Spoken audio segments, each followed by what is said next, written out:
difference in the split finger pitch. We've seen him use that pitch more frequently. It's a tremendous two-strike ball. Everything keys off that fastball, and it's strikeout number 7. Mike Pelfrey, right free on the outside corner. The Twins have an improved starting rotation, and Mike Pelfrey is Exhibit A. Been very good all year long, but particularly over his last few starts with an ERA of under 1.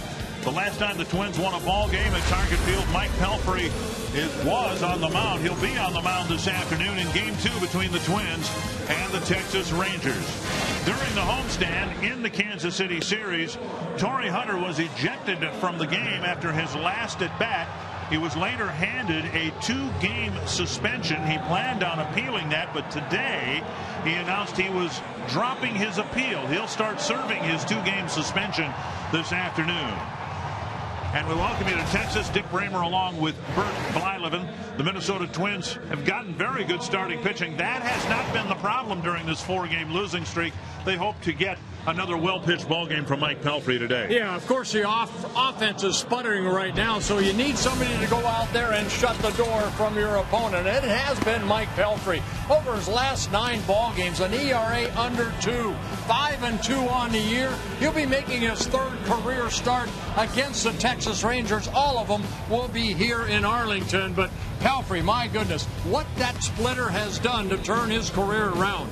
And he talked about the modification he made in spring training to make it a more effective pitch. When I first learned, I just threw it like that. Dan Worthen showed me that, and just threw it like a fastball, which is real easy. And you know, in spring training, when I showed Eddie that, he told me first, he was like, "That's not going to work." And I'm like, "Well, I've thrown it for 4 years, and I know it's not as good as it was, but it's been okay." And he showed me to throw it like this.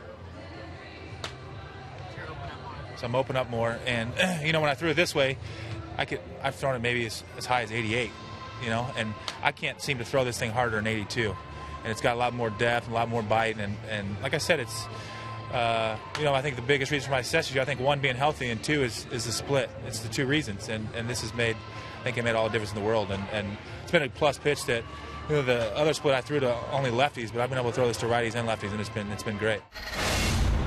His first 2 years in the Twins were marked by injury and ineffectiveness. He'll pitch for the Twins this afternoon as they hope to even this series at a game apiece.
Menards. Save big money at Menards on all your home improvement needs. And by Ram. Come discover great deals during the Ram Drive and Discover event. Another breezy day here in Texas. The Rangers hit the field with pretty close to the same record as the Twins. The Rangers 32-29. The Twins 33-27. Twins have lost 4 straight. Paul Molitor hoping that his team can win the last 2 games of the series, which would even the road record heading into the 2-gamer in St. Louis. The Menards batting order for the Twins, and this is the 3rd version of the Twins batting order brought to you by Menards. We'll talk about that in a second. Brian Dozier homered last night. He's leading off. Eddie Rosario batting second. Then Joe Mauer, Trevor Plouffe, Kenny Vargas, Eduardo Nunez, Chris Herman, Eduardo Escobar, and Shane Robinson.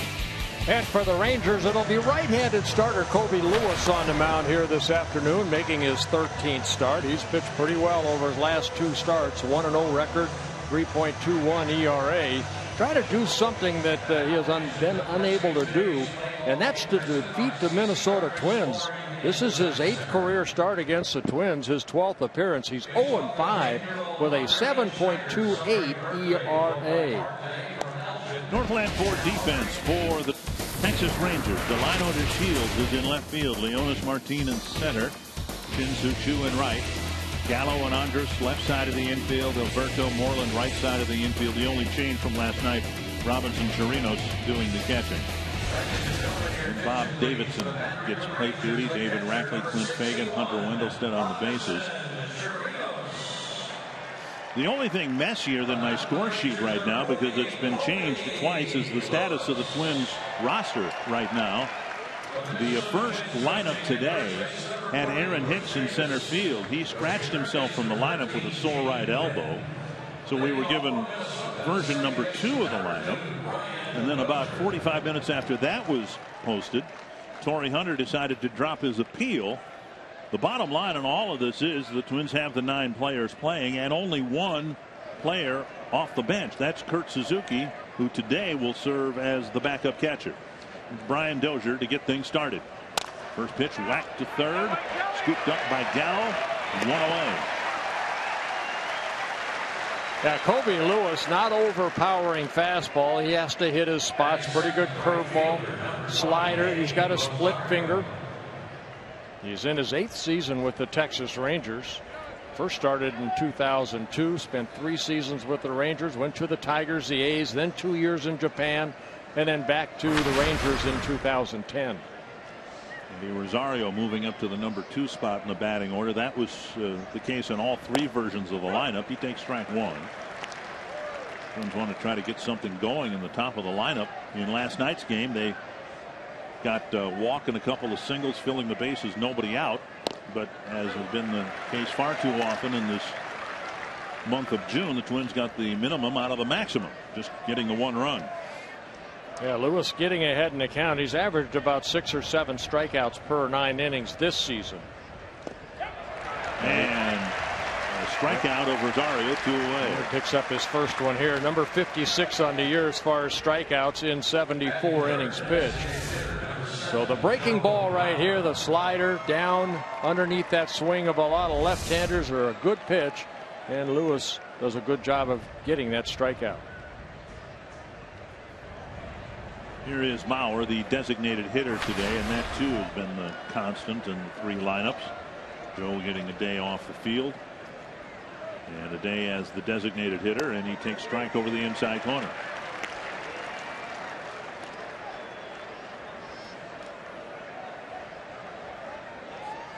Mauer, good success in his career against Lewis. 5 hits in 11 at-bats with a home run. 1-1.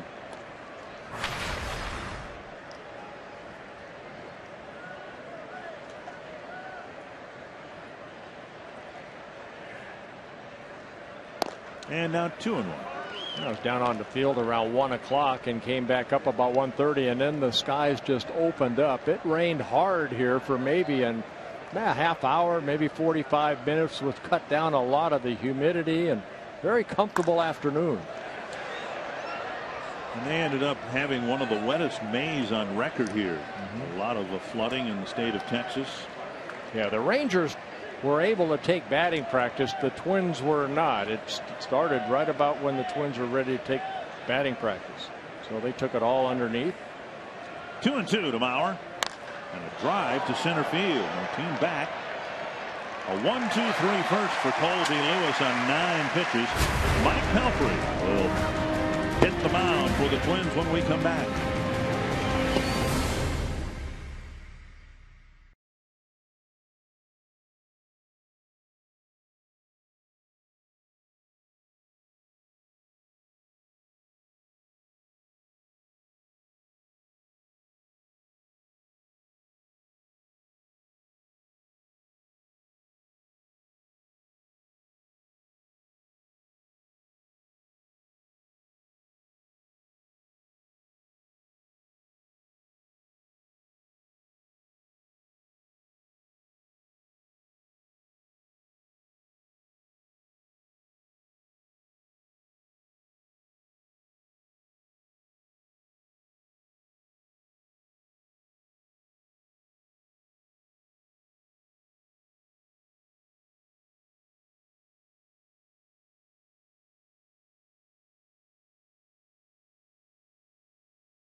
Delino DeShields leading off. Shin-Soo Choo second. Prince Fielder. Mitch Moreland fourth. And Joey Gallo fifth. Elvis Andrus sixth. Leonis Martin, Robinson Chirinos, and Hanser Alberto for the Rangers. And big 6'7" Mike Pelfrey on the mound, 31 years old, making his 12th start. And we kind of went over what he was able to do over his last 9 starts. But over his last 4 starts, an ERA under 1, 2-1, 28 innings pitched. Over those 4 starts, only 3 runs allowed. And DeShields takes strike 1. DeShields, Choo, and Fielder in the Ranger first.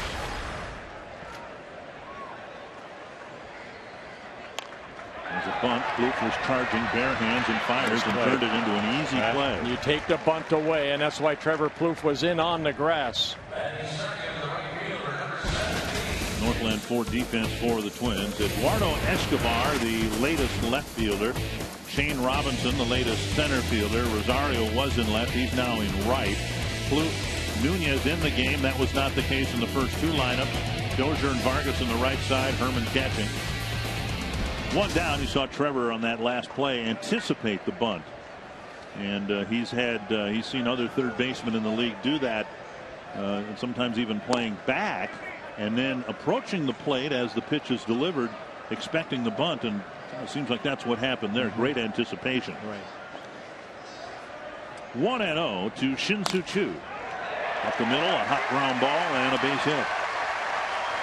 Quite a contrast for the Twins to their last road series at Fenway Park that had infield grass about 4 inches thick, or so it seemed. Asking Brian Dozier before the game today about this infield here, which has always been one of the fastest, and he said no, it is the fastest infield in the American League. Yeah, it always is. You know, the heat, and then they cut the grass very short. And even in the outfield, balls in the gap will skip. And talking to Butch Davis before the ball game, the outfield coach, as he's hitting fly balls to the outfielders, he says that the outfield, it's almost like turf. He said, yeah. Once that ball, if it's on a line drive, it'll get through you quick through that outfield. Choo at first, 1 down. Fielder at the plate.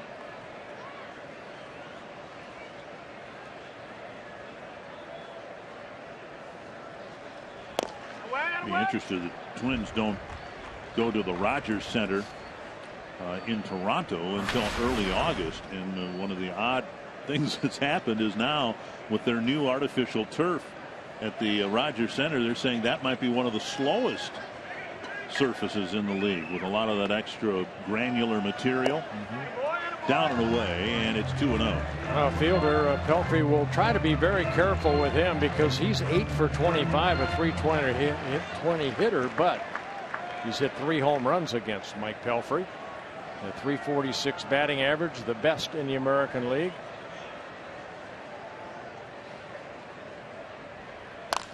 Up the middle and hit the umpire, and Nunez drops the ball. It'll be a base hit. Chu might have had an opportunity to go to third, but it hit second base umpire Clint Fagan. And maybe indirectly the Twins catching a bit of a break there. Yeah, I think they did get a break because Chu, he's pretty quick from getting from first to third. You can see he was thinking about it, but then when the ball hit the umpire, it bounced straight up. Don't know if they would have been able to get Chu at second base for a force out, but thank Mr. Fagan for being in the way. First and second, one down, a couple of hard hit ground ball base hits. It's already been a good day for Mitch Moreland. The official scorer last night has changed his call in the 8th inning. Moreland was the guy who hit the drive to center field that Aaron Hicks dropped. And upon further review, and I hope there is even further review because I don't agree with the change, Moreland was given credit for a double. Which means all the runs, all 4 of them are earned runs. Gave Moreland 2 runs batted in. Raised his average from 300 that started today and now at 307. Feel bad for Brian Dunsing. He's at a stage where he needs to have his ERA go down, and because of the scoring change it went up another run and a half. First and second, one down. Swing and a miss. Yeah, Moreland 0 for 6 against Mike Pelfrey in their meetings. Here's the play in center field to turn the game around. Yeah, this in the 8th inning. Moreland jumping on the first pitch, and the ball right there. I don't know what the official scorer was looking at. Even Aaron Hicks said he should have caught that ball. But the bottom line is the Twins lost 6-2. Excuse me. 1-1 to Moreland. Now Pelfrey's been able to get 12 double plays turned behind him. See if he can maybe throw that splitter. Get a ground ball. Pretty nice combination that the Twins have as far as double play pitchers, with Gibson leading the American League with 15 and Pelfrey with 12.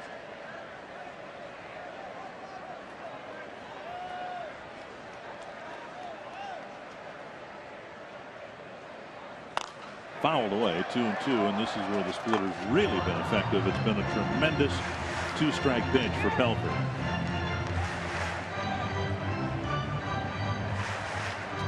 Moreland, high strikeout guy, 150 at bats, 35 strikeouts, about 1 every 4 at bats.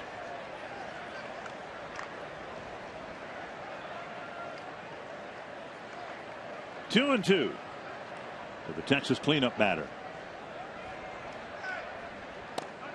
Oh boy, just missed inside. Bob Davidson, the home plate umpire, a veteran of 27 years. Herman sitting inside. Can't miss that pitch. I had plenty. Well, it was on the edge. That's that little two-seamer that comes back a little bit. We've seen Pelfrey. He has enough confidence in that splitter. He'll throw it 3-2. Fouled away. You know, we talked about Mike Pelfrey. You know, 18.3% this year of his pitches have been a split finger, but it's the fastball that has set up that split finger. A fastball that clocked between 92 to 95 miles an hour. He mixes in the curveball, more sliders, and then the split finger is the second most pitched used. And we went back to 2013 because last year Pelfrey only pitched in 5 games. Larger sample size in 2013. Full count. There we go. Dozier picks it out there. Relay to first. Double play. There you go. Nice pickup by Dozier. A 4-6-3. And the Rangers come up empty in the first.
This summer in the Minnesota Twins Our Family section, presented by Fox Sports North.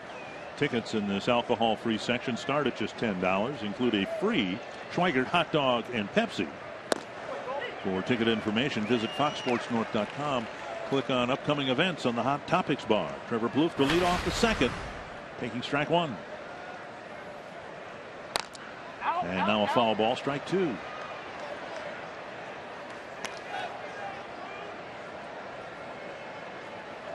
What the Twins faced last night was Rodriguez, Wandy Rodriguez, that pitched a very good ball game. And here this afternoon, one thing that the Rangers have been done as of late, their starters have been lights out. Best combined ERA in the month of June with a 2.32 earned run average. 8 straight quality starts for the starting staff of the Rangers. That's the right center field. Is down for a hit, and Chu has it go by him, and Plouffe will have second base. Well, he took the right angle, but then misplayed it once the ball got to him. You know, the thing you were talking about, the outfielders have to respect the speed of the field here too. He got there, but boxed it up. Well, a mistake right there by Lewis, because he was ahead in the count. He left the fastball up, and Trevor, good to see Trevor hit that ball the other way. That's usually a good thing for Trevor. You saw that little second hop that kind of scooted past Chu, but it's a double the whole way. Trevor would have made second base anyway. All right, a good start to an inning. We'll see if there's anything to follow. The Twins have had a terrible time in June, backing up an extra base hit with another one. Well, you need contact right here by Vargas and a productive out, meaning that the worst he can do here is, and the best he can do, is not drive him in, yes, but also try to get Plouffe over to third. I know exactly what you're saying. I prefer a productive double. That would be nice. We just haven't seen a lot of that. I don't know what it looks like anymore. Over the last 6 ball games, Twins have scored offensively only 9 runs. See, unproductive out.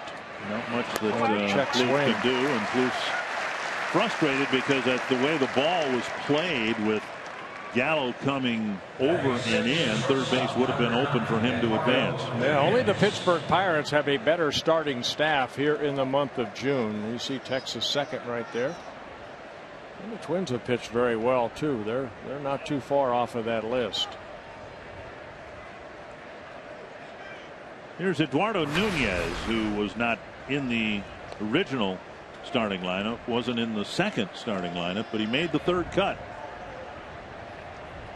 And the Twins will play this game with only one available bench player, although Aaron Hicks can run. That ball in the dirt, and it pops straight up in the air, and that will allow Plouffe to take the extra base. Yeah, and you know, a good quick read by Trevor Plouffe as he saw that ball pop up. Advances to third on a wild pitch. See where that breaking ball lands, scoots up the arm, and Trevor right away saw that right there. Good jump by Trevor Plouffe. Given how the game was played yesterday, the Rangers will bring the infield in. Both teams struggling to score runs, and so Nunez will hope to get a hit through a drawn-in infield. That wild pitch, a first for Lewis on the year. And one hopper to the second baseman Alberto, and another unproductive out, 2 down. And we'll leave it up to Chris Herman. Sometimes when you're not scoring runs, hitters are trying to do a little bit too much. And right there, good example, fastball away. And Nunez trying to not hit a fly ball, just hits that ground ball to second. Here is Herman. Boy, through the month of May, when the Twins had such a good month, they got so many 2-out hits, and it made virtually no difference where the Twins were in the batting order. If they needed a 2-out hit from the 8th place hitter, seemed like they got it. The 3rd place hitter seemed like they got it.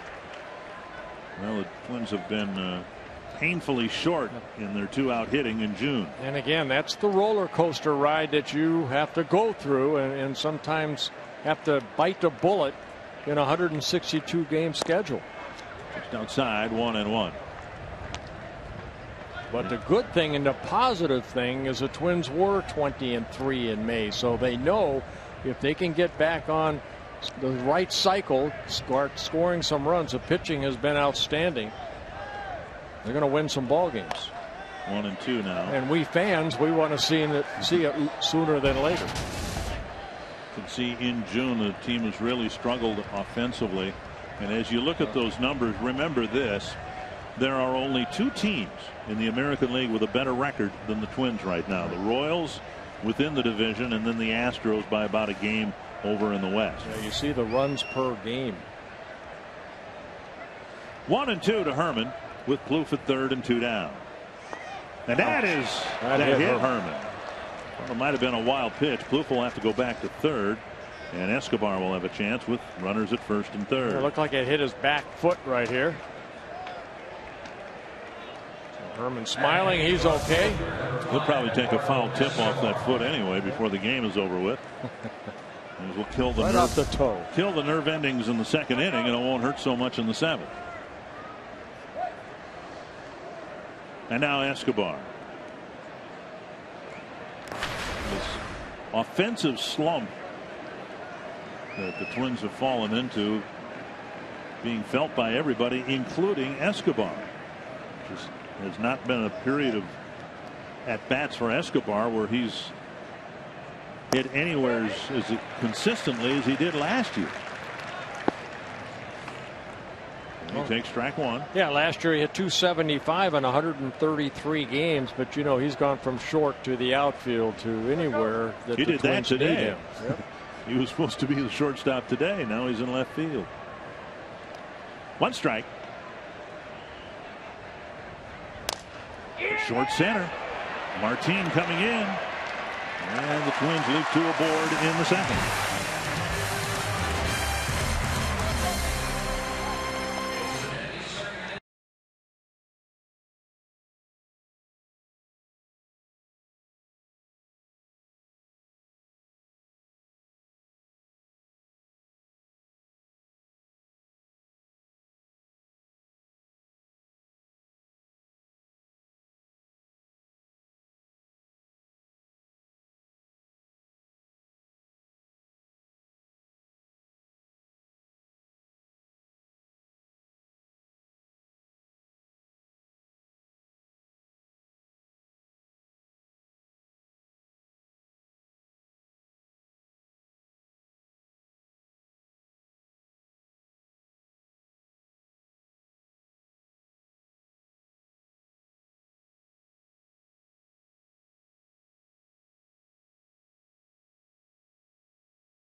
In Arlington, we start the bottom of the 2nd with Mike Pelfrey on the mound. He has revived his career with a great season so far, and I talked to his catcher today, Chris Herman, about what it's like to be his battery mate. He said he really enjoys working with Pelfrey, and he said that splitter certainly keeps you on your toes with the way that it dives and ducks around. He called it almost like a knuckleball to catch, and he also said Pelfrey's not like a lot of other veteran pitchers who like to call their own game. He really relies on the partnership between him and his catcher.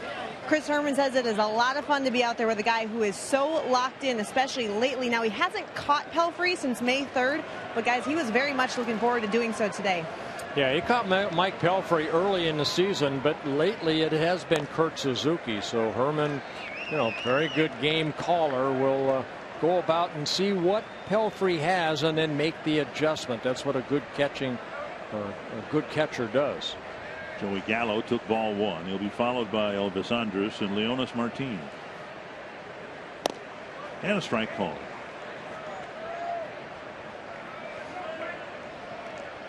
Gallo, a lot of power just in his 9th major league game. Already with a couple home runs. from No Pelfrey. pitch. Didn't drop the ball. Something did not go right. Maybe his footing. But Mike Pelfrey able to hold on to the ball.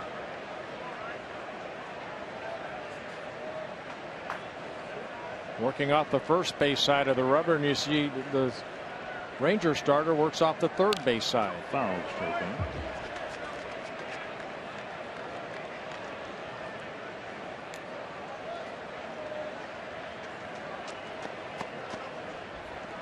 One and two. There's Pelfrey, and you can see Kobe Lewis works off the other side of the pitching rubber.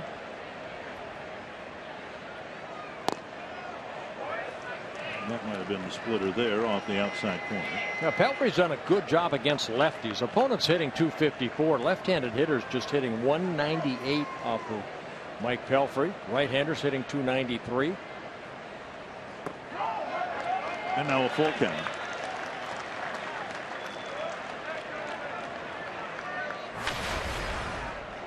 You see the splits. Pelfrey coming into the game with an ERA of 2.28, fourth in the American League, and he just missed the outside corner, and it's a leadoff walk in the second. Well, we showed you the Ranger starters, how well they have pitched in the month of June, and the Twin starters very good, 3.13 combined. Even though the team record is 3-8, the starters have kept the club in the game.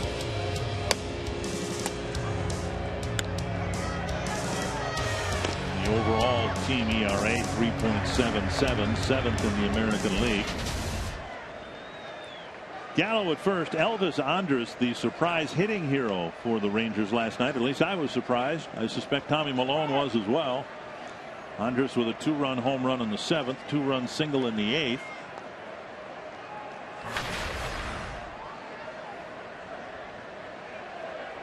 Pelfrey got a double play grounder to end the first inning.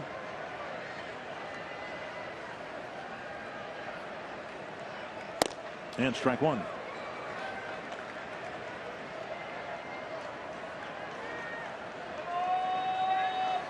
Twins rotation much deeper with veteran depth. Irvin Santana 3 weeks from today would be eligible to begin his Major League Twins career. And Herman bluffs a throw. Ricky Nolasco will have a bullpen session tomorrow. Throw off the rubber to see how that right foot reacts. Tommy Malone pitched a very good ball game last night. Just one mistake to this guy right here, Andrus.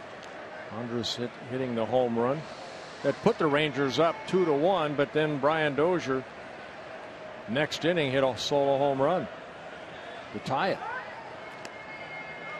And a throw to first, and Gallo gets back. The Twins have Alex Meyer at AAA, Jose Barrios at AA, some other very good pitching prospects, and then maybe way down the road, Derek Rodriguez will be able to help.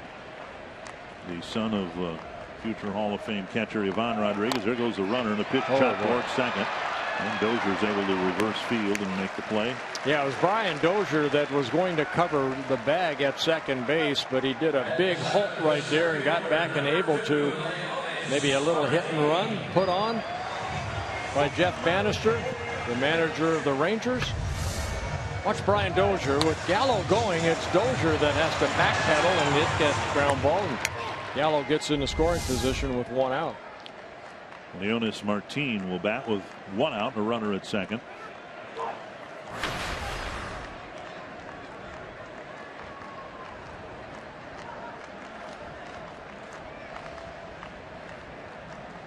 The base hits and all 4 outs have come on the ground against Mike Pelfrey. Ivan Rodriguez, the great catcher, principally with the Texas Rangers, had a son drafted as an outfielder. He converted to pitching last year, and right now he is on the Fort Myers team. Made his first start. Just lasted a couple innings, couple of walks, couple of strikeouts. The ball hit into the right field corner. It's a base hit. And retrieving it quickly is Rosario. They're going to send the runner, and it's an RBI single for Leonis Martin, and a 1-0 Ranger lead. Yeah, ball left up right there. Martin in his 5th season with the Rangers. driving in his 20th run of the year. So Gallo able to get over to second base, and Martin on something that just stayed up. Don't know if that was that splitter or not. Rosario getting to the ball quickly, getting it back in quickly, but Gallo scores the first run of the ball game. 1-0, and now Robinson Chirinos.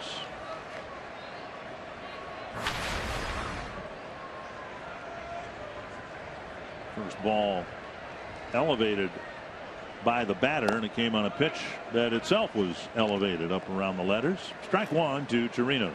Yeah, Chirinos in his third season with the Rangers. Out of Venezuela. Signed by the Cubs in 2000. Came up, spent a little bit time with the Tampa Bay Rays in 2011. Now wears a Ranger uniform. Pelfrey picks it up, fires to second, and a double play. Started by Pelfrey himself, but a leadoff walk leads to the first run of the game.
Our Coors timeless moment. In 1921, Babe Ruth pitched the first 5 innings and hit 2 home runs in the Yankees' 11-8 win over the Tigers at the Polo Grounds. Ruth would break his own major league record that year, going deep 59 times, but it's the only time in that year that he was the starting pitcher for the Bronx Bombers. That's back when pitchers were real athletes. Real good athletes, right. Off the glove of Lewis, and Robinson beats out an infield hit. That was nearly a great play by Colby Lewis, flashing his glove behind his back, and he pushed it toward the baseline, and Robinson's aboard with a leadoff single. Yeah, ball hits his glove and drops straight down. Then there's a closer play at first base, but the ball deflected off his glove toward that third baseline. Ball hit right back up the middle, hitting the heel of his glove. Lewis getting over there, but Robinson and his speed beats out the throw. The Twins get their second hit. Second leadoff hit. They didn't do anything with the second inning double in terms of scoring a run. We'll see what Dozier and company can do with Robinson at first. Let's see the Twins put on a play here. Dozier takes down and in, ball 1. Robinson runs well. Dozier handles the bat pretty well. I think as deep a funk as the Twins are in, you might see the manager try to be a little creative here. Just down a run in the early innings. Yeah, Robinson with 3 stolen bases in 4 attempts. And base runners, stealers are 6 for 7 against Lewis. Successful rate. Popped up. It is back and just beneath us. Not much. Not much that's beneath us, and there's a lot that goes over our heads, right? Brian Dozier's been a T-Mobile game changer all season long, especially with his power from the leadoff spot. Only Jock Peterson of the Dodgers has more home runs this year from that spot in the lineup. Brian hit his 11th home run last night as a leadoff batter. Total of 12 on the year. Swing and a miss, and it's 1-2.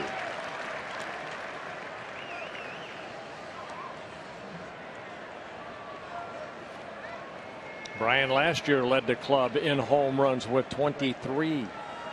Best second baseman for shot. But I take him over Pittman. I like that. I don't like Pittman. Outside, 2-2. Dozier after the Rangers have just taken a 2-1 lead on the fourth pitch of the next half inning. Game tied. And then, of course, everything that happened in the bottom of the eighth happened. Checked his swing, 3-2.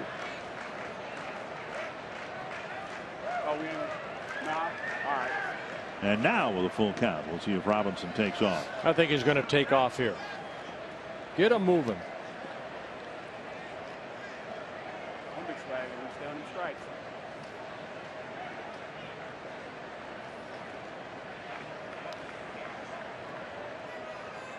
There he goes, and the pitch is taken for ball 4. And Robinson will stay on the bag as Dozier goes to first with a walk. Well, for Lewis, his first walk. This pitch not missing by much. Word Fox strikes have it. I'm a big believer. Oh my. Okay. Here's Rosario, struck out on 3 pitches in the first. His at bats betraying, I guess, his inexperience, seemed to be better with men on base than when the bases are empty. Got a dozen RBIs on the season. Chance to pick one or more up here in the 3rd inning. There's a ball hit hard to left center field. That's headed to the gap. And that ball is off the base of the wall and sticks there. Robinson will score. Dozier being waved around. He will score, and Rosario alertly goes to 3rd. We saw that play out. The exact same play with Rosario rounding second base and reading the relay throw and taking the extra base, but more importantly, a 2-run double. Yeah, and more importantly, we have seen Rosario's power that way. I mean, that's a sinker away, but Eddie Rosario just hits it, even though it looks like it's off the end of the bat, the other way. And the ball hit right at the base of the fence and then stuck. And that allowed Brian Dozier to score from first base. So a big 2-run double for Rosario. And he takes third base. The Rangers have the infield back, and Mauer has a chance to make it a 3-1 ball game. You get the sense in talking with Paul Molitor that Rosario is one of his favorite pupils. Here's a ball lifted to left field, and that'll be chased by DeShields, and that ball is not caught. And Mauer will go to second with an RBI double. Yeah, I think there might have been maybe the sun maybe came into play. You could see the shadows right behind DeShields. Don't know if he thought Martin maybe called it, but the ball dropped, and Joe Mauer at second base, and that has to be a double if Moreland's hit was a double. So you see DeShields going back, Martin right there. Well, yeah, you're right. Might have been the sun right there. You can see the glare off of his sunglasses. The ball dropped. And now Plouffe, who doubled leading off the second. Twins have 3 doubles and suddenly 3 runs on the board here in the 3rd. Flipped foul. I'm talking about Paul Molitor and Eddie Rosario, and Paul talked about the base running play we saw a few days ago and again just a few moments ago. Unless a team has the first baseman trailing the runner going into second base, the runner at second has a chance to round the bag. Swing and a miss, 0-2 with a little extra room. In other words, you can be a little more aggressive, and Rosario has picked up on things like that and has become, I think, a pretty good base runner. 0-2 to Plouffe.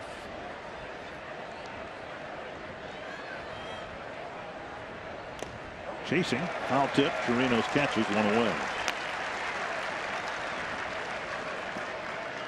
Join us June 19th on a Fireworks Friday as the Twins take on the Cubs, and it's presented by Gillette Children's Specialty Healthcare. The first 10,000 fans will receive a Paul Molitor bobblehead courtesy of select Heartland Chevy dealers. Go to twinsbaseball.com. Get your tickets today. Here is Vargas. A frustrating first at bat. Check swing grounder that did not advance. Plouffe from second to third. Over for a strike.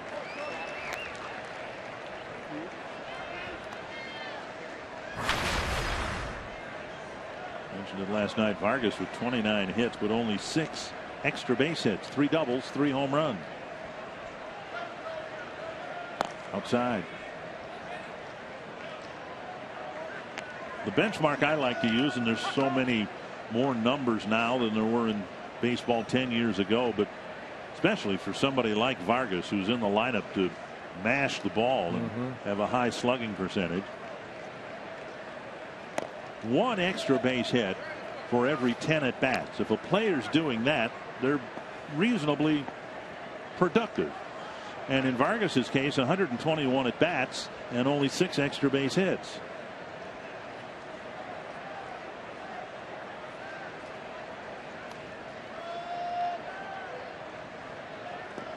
Smothered by Chirinos.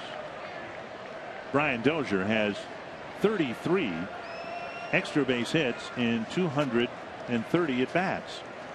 That's very, very good. About 1 every 7, 1 every 8 at bats. Torrey Hunter with 18 and 213, and that's a little bit off of Torrey's pace in his career.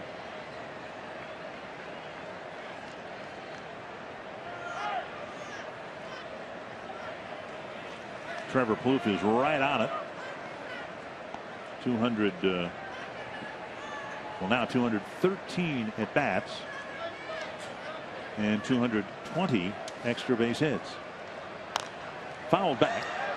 3-2. Even like that pitch right there, you almost saw him got underneath that ball rather than hitting it right on the barrel of the bat.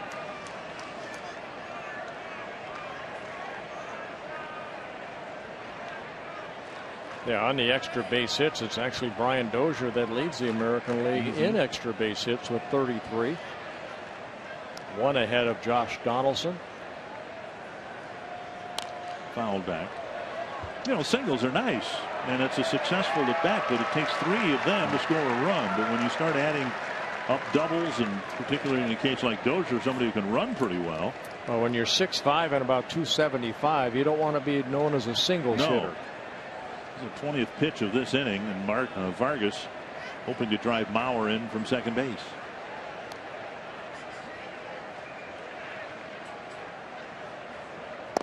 Over the inside corner. Thought it was ball 4, and instead it's a called 3rd strike, 2 down. And Lewis picking up 2 straight strikeouts, 3 in a ball game so far. And now Nunez will be left the task of driving in Mauer. Fastball inside. Fox Track says it was there. Inning started with an infield hit off the glove of Lewis. A walk and a pair of doubles. So far 3 runs on the board. Nunez hit a 1-hopper to a drawn in Hanser Alberto last inning. Strike 1.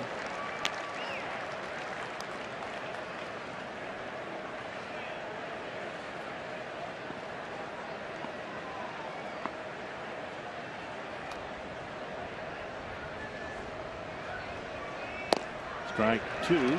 Both pitches away. Nunez kind of turned around at Bob Davidson and thought that was outside. See what Fox Track says. It caught the corner. 0-2. And now 1-2.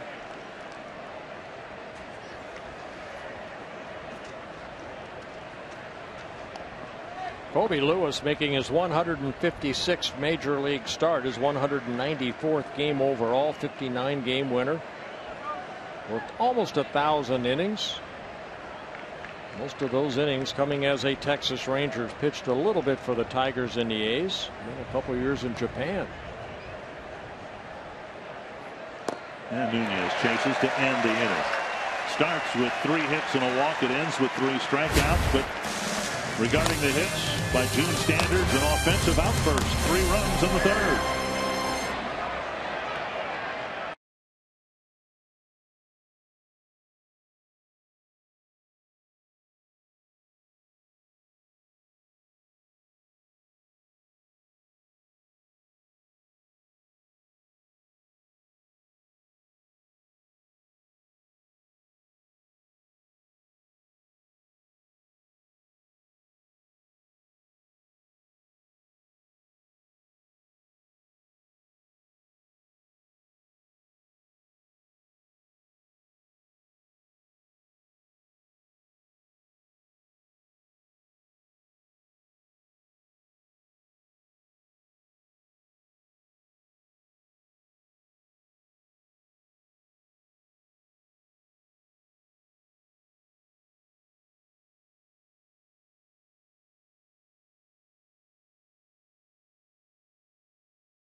Is presented by Century Link, your link to what's next. By NorthlandFord.com and your local Northland Ford dealer. And by Grand Casino. The best stories start here. The Twins respond with a 3 spot, top of the 3rd. Mike Pelfrey hoping to respond by putting up a 0. In the bottom of the inning, Hanser Alberto will lead things off, then Delino DeShields and Shin-Soo Choo. Alberto, just 22 years old in his rookie season, getting called up in late May by the Rangers. Ground ball hit right at Brian Dozier. 1 down. It's amazing that one pitch can not only help a pitcher, but what it's done for Mike Pelfrey, just a different grip. The old split finger grip, that's what he kind of learned in New York. And then Eddie Guardado, the bullpen coach, kind of talked to Mike Pelfrey in spring training about opening it up a little bit more, utilizing the seams of the ball and jamming it in a little bit more into that palm area. And I thought Mike described very well in our open what it's done. We can see the movement from the center field camera. You can see it drop, but it's allowed him also to back off. And he said he would throw his other one as high as 88 miles per hour, but he can't throw this pitch with the new grip any faster than 82, which makes it a great change of pace in addition to the change of movement. Yep. 2-0 to DeShields. And that one, a check swing, and it'll go toward the corner. DeShields has a double, and a check swing double at that. Yeah, not much Mike Pelfrey or anybody can do about that. Joe Vargas at first base, just, kind of give him the line. And kind of a check swing. You're hoping that it goes foul. Instead, the check swing, the ball stays fair right down that first baseline. And for DeShields, his 8th double of the year. Comes with one out here at the bottom of the 3rd inning. And now Shin-Soo Choo singled sharply up the middle.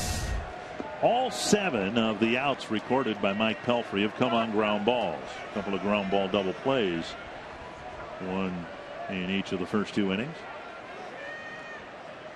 No strikeouts.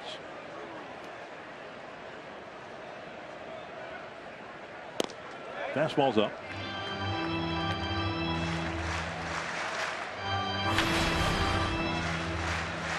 I have had a chance to talk to a lot of different great pitchers, Verlander, Scherzer, Chris Sale, about different grips, how they hold their baseballs. And it's amazing how everybody finds a different grip, how to hold a curveball or a slider. Well, how much tinkering? It's not standard. I know, but how much tinkering did you do with your grip? I mean, did you find yourself at a young age, about 15 years old, when I started throwing the curveball? I watched Andy Messersmith with the Angels, and you know how I saw in an article how he held his. I couldn't throw it that way, so I changed it around. I moved it in my hand to feel where I could utilize the seams of the ball to make a tighter spin. But back then I wanted to throw a drop, the Sandy Koufax drop from 12 to 6 on your clock. But did you ever, like in bullpen sessions or whatever, tinker with your grip? Not with my curveball, more my fastball. With the fastball you did? Yes. Okay. 2-1 to Chu. Step off. Yep. Behind the runner. Yep. When you see your second baseman or shortstop do that play right there, the daylight play, and you don't feel comfortable, just step off, which Mike Pelfrey did. Trying to keep the Shields close to second base. And now they pick him off. Very close. Very close play. Boy, that's a great play right there, especially a guy like DeShields that likes to take that extra leap here or there or movement. And Pelfrey not getting to the rubber yet. The Twins are going to think of challenging this. Watch Nunez's, well, he had his quick tag. Yep. I think he got that right hand on the bag before Nunez could apply that quick tag. And a little delay here. Everyone's waiting on Paul Molitor to get the thumbs up or thumbs down regarding a challenge here. It's very close. And the Twins will bypass a challenge.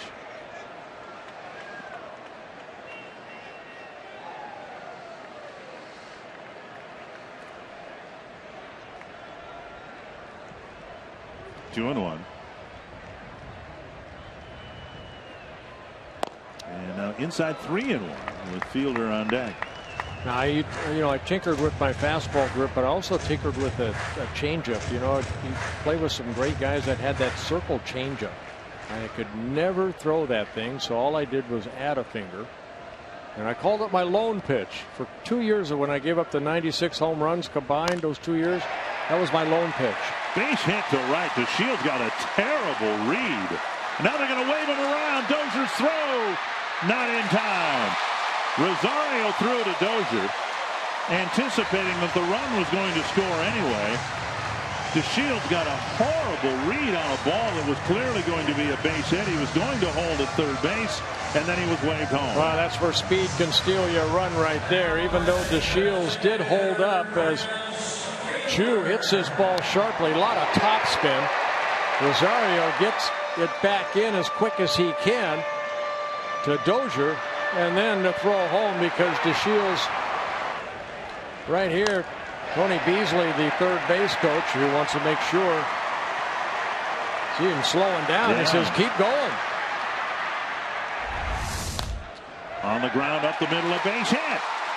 Chu around second, he'll go to third. And just like that, the Rangers have the tying run at third. I want to know where the umpire Fagan was right there. He should have knocked that down. Yeah, he should have knocked that down like he did in his Prince Fielder's first at bat. 3 straight hits for the Rangers, and the tying run is 90 feet away.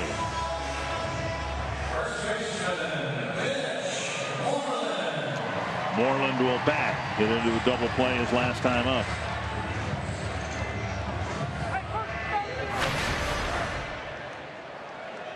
Well, is it too much to ask for another ground ball double play off the bat of Mitch Moreland?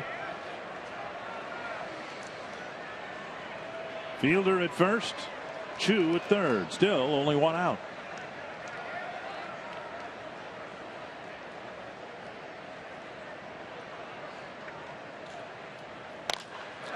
High fly to deep left field. Escobar back, playing the carom. The game is tied. The throw to third base. Not in time. It's a double for Moreland, and Escobar played the carom when it looked like had he gone to the wall, he could have made the catch. I think we see the inexperience of an infielder playing outfield right there. Escobar went back. He thought maybe it was hit a little bit further over his head, but he got back to the warning track. but he still has another maybe 3 or 4 steps to go back. See, he stopped right there, and the ball hit the base of the fence, a ball that probably should have been caught. Instead, it's an RBI double for Moreland. So Moreland living right here. And this rally for the Rangers started with a check swing double. And Chu single, Fielder single, Moreland going the opposite way, and Belfry maybe leaving some pitches up because this is really through first time through the batting order, everything put in play was put into the play on the ground, even the base hits. Yeah, quick trip to the mound by the pitching coach Neil Allen.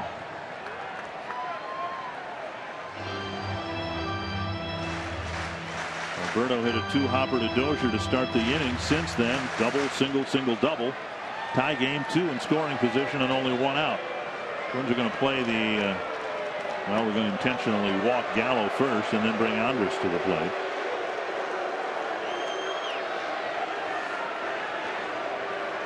And for Mike Pelfrey, his first intentional walk on the season. But it does load the bases for a possible force out at any base.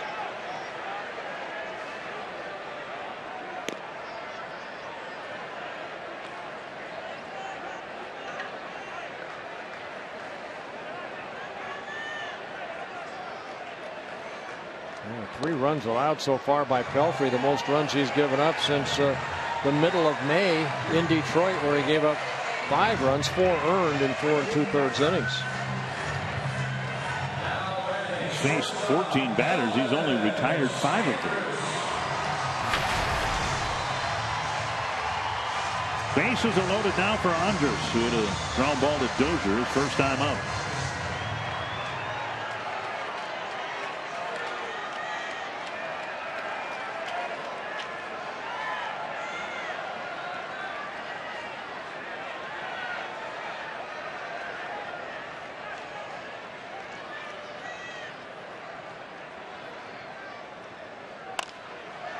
Backhanded by Plouffe, steps on the bag, fires across, and another ground ball double play. 9 ground ball outs through 3 innings, but we have a tie game at 3, and the inning ends with a sterling play by Trevor Plouffe.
Of the 3rd.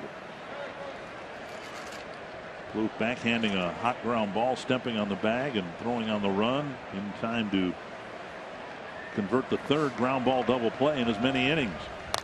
Herman lifts one to left field. And the center fielder Martin makes the play, 1 down. You know, it's been fun to watch Trevor Plouffe mature over the years, being a third baseman right here, getting the ball, stepping on the bag for the force out, and then the jump over to Vargas, and a nice little quick pick by Vargas at first base. Big double play. Nice play by Fluke. And now Escobar. Outside, ball one. Escobar in the first two lineups was going to be the Twins shortstop today, and then when Hunter decided to drop his appeal, creating yet another hole in the outfield, Escobar moved to left. And in the bottom of the third, maybe Escobar's inexperience out there. Chop to first, high hop from Moreland. We should have known something was up because he talked about the rain shower earlier. Abruptly, Butch Davis and Eduardo Escobar in the rain were playing balls off the left field wall, and we should have figured something was up. That was about the time the Twins made the announcement, just prior to the announcement, that Torrey Hunter was dropping his appeal, and that necessitated Escobar heading out to the outfield. I'm just saying the inexperience of an infielder playing outfield, because on that fly ball right there, it had some height on it, and the normal outfielders would go back to the wall and then come back in, and where Escobar really stopped at the edge of the grass before the warning track, and then that ball hit right over his head. Strike one to Shane Robinson. Robinson hit a comebacker, and Lewis tried to make the catch behind his back with his glove, and he didn't field it cleanly. Robinson got a leadoff hit, and by inning's end the Twins had 3 runs. But now the Rangers have 3 runs.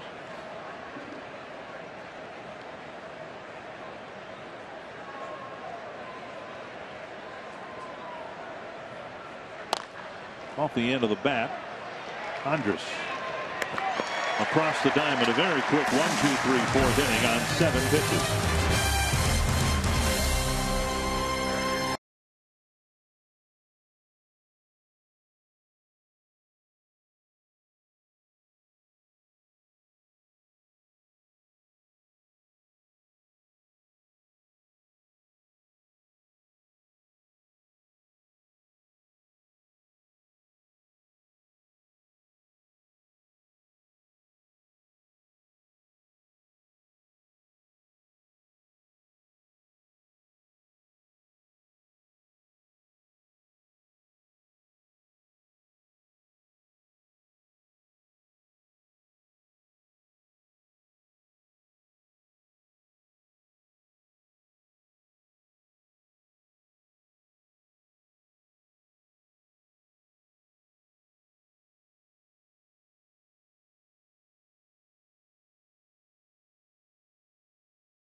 Soup.com trivia question on a lease down here. Beautiful, warm Saturday summer afternoon. Which Twins pitcher has the most career strikeouts against the Rangers? Now the Rangers moved here from Washington D.C. in 1970. No, 1972. Up and away, ball one. Kloof in on the grass at third. Martin singled in a run his first time up. Ted Williams was the manager in Washington, and he made the transition here. Here's a bunt, and Pelfrey quickly to Vargas. That's a ball you kind of want a bare hand right there. Pelfrey had to caught it with a glove and then had to hurry his throw, and Vargas able to he threw it right at Vargas's glove, thank goodness. Sanford Health injury report. Lance Lynn, another Cardinal, put on the disabled list, a forearm strain, with Adam Wainwright on the disabled list. Matt Holliday, Matt Adams. The Twins will play 4 straight games against St. Louis, 2 there and 2 in Minnesota after tomorrow. And the Cardinals winning yesterday for the 40th time this year. Fouled away. They are 40-21 coming into today's play. 6.5 game lead over the Pirates. That's been playing very good baseball. Some distressing news out of Kansas City with Yordano Ventura having another hand issue. Had to leave the ball game last night. And then today, Jason Vargas, who pitched awfully well against the Twins at Target Field, he's got a bit of a forearm strain. He said he did it while he was getting ready for interleague play, taking batting practice. So it's not a pitching related injury, or at least that's the explanation that's been made public. 2 strikes to Chirinos.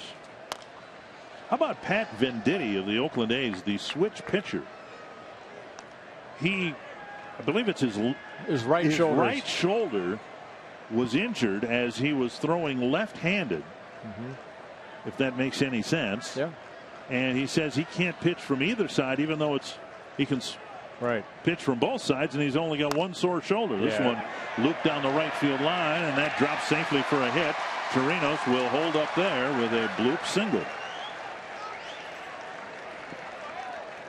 Every weekday you can gear up for the racing season with NASCAR Race Hub. The best coverage, biggest names, most access. The daily show of record for NASCAR Nation. You can catch NASCAR Race Hub weeknights at 5 p.m. Central only on Fox Sports 1, streaming live on Fox Sports Go. So you think it's quite plausible that someone has a sore shoulder, and even though he can pitch from the other shoulder, it would affect your mechanics? Oh, or what? for sure. I mean, I've seen pitchers before get operation, even though a right-handed pitcher get operated, which he had surgery on that right shoulder before. There's the number 9 batter, Alberto. See if Pelfrey can make it 4 for 4 in terms of inning-ending ground balls. Well, Pelfrey needs to find a little bit better, I guess, quality pitches. He's been leaving some pitches up here. Twins have scored him 3 runs, so we're still knotted up at 3 apiece. Given up 8 hits already. Dozier can't quite pull it down. It's a base hit to center field. Hot line drive over his reach, and now a pair of 1-out singles. In the 3rd inning, the Rangers got 4 straight to a 1-out hit. Well, this is an afternoon that Pelfrey just is not as sharp as we've seen him, especially over his last 4 starts. Having a tough time getting that ball down. Now he's been able to get the 3 double plays, thanks to a great play by Plouffe to end the last inning. But he's leaving some pitches up. Alberto just slapping that high fastball the other way over Plouffe's glove. DeShields tried to bunt his way aboard in the 1st and then doubled in the 3rd. Check swing double down the right field line that opened the door for a 2-run inning.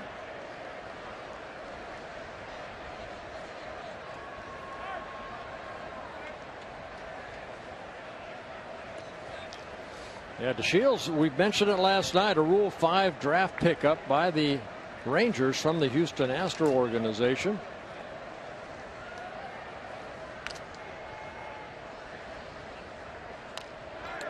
To pitch up, it was fouled to the backstop. You wouldn't call Mike Pelfrey a strikeout pitcher, but he did strike out 7 Brewers in his win against them at Target Field. He's gone through the lineup here twice today and doesn't have a strikeout. I can't recall too many 2-strike counts. Yeah, well, he's got he's got 1,000, about 150 innings pitched at the major league level, and he's averaged about 5 strikeouts per 9 innings. So you're right, he's not really a strikeout pitcher. The left center field headed to the gap. Off the base of the wall. Chirinos will score. Alberto will be held at 3rd base. And DeShields has his 2nd double.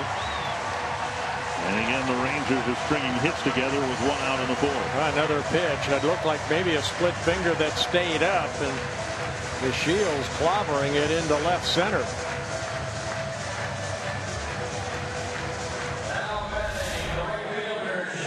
See where that pitch, that splitter came right back into the swing of DeShields. He opens up quickly and hits it to the base of the fence in left center. So Shields driving in his 12th run. It's a 4-3 Rangers lead. Twins will bring the infield in here. They'll pitch to Chu with first base open and Fielder on deck.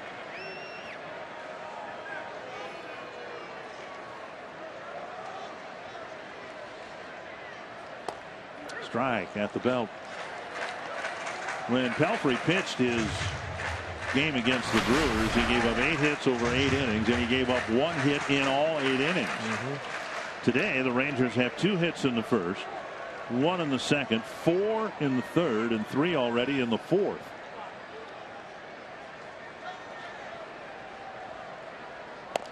One and one. 10 hits. Yeah, the most hits he's allowed before today was 10 hits in that game in Detroit. Thanks to the double play balls, the damage has been kept to a minimum, but the fact is he's retired 7 batters and given up 10 hits.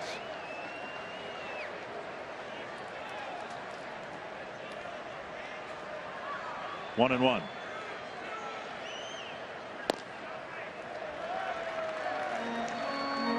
.57 pitches, 33 strikes. A Texas team that's been struggling to score runs every bit as much as the Twins have lately. J.R. Graham starting to loosen up.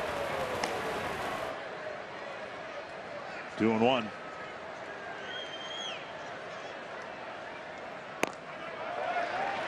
And again, Pelfrey, who's lived down around the knees, has missed high. Yeah, with that fastball, you have to keep it down to make that splitter that much better. And everything is up here this afternoon for Big Mike. And Chu, a guy that stands right on top of the plate. Very quick hands.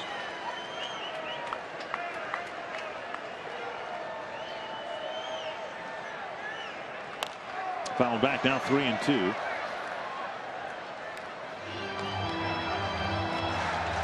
Chu last year had some injuries. He ended up playing in 123 ball games. Average down only to 242. The career 282 hitter coming into this year. Chu, like just about everybody else in baseball, is a high strikeout guy. Pelfrey would love to get him here. With Fielder on deck, right now base is open, and the Twins would have the luxury of maybe walking Fielder if they can get Chu. Missed up high, and now they're loaded for Fielder, and they'll have to pitch to him. Well, Fielder already with 2 hits, both of them right back up the middle. And Neil Allen again making his second trip out to the mound.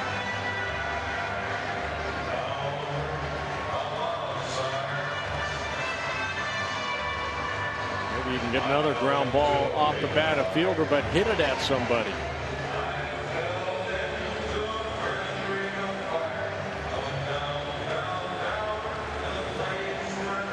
Prince Fielder healthy this year. Last year played in April, then in May had the neck surgery, missed the rest of the year.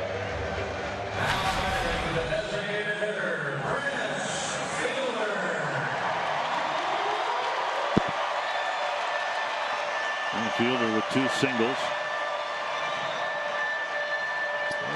He has grounded into 7 double plays. That's been the one saving grace for Pelfrey. He's gotten an inning-ending ground ball double play in each of the first 3 innings.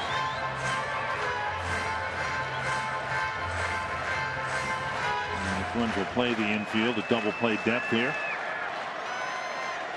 The hits for Fielder have been hard ground balls up the middle.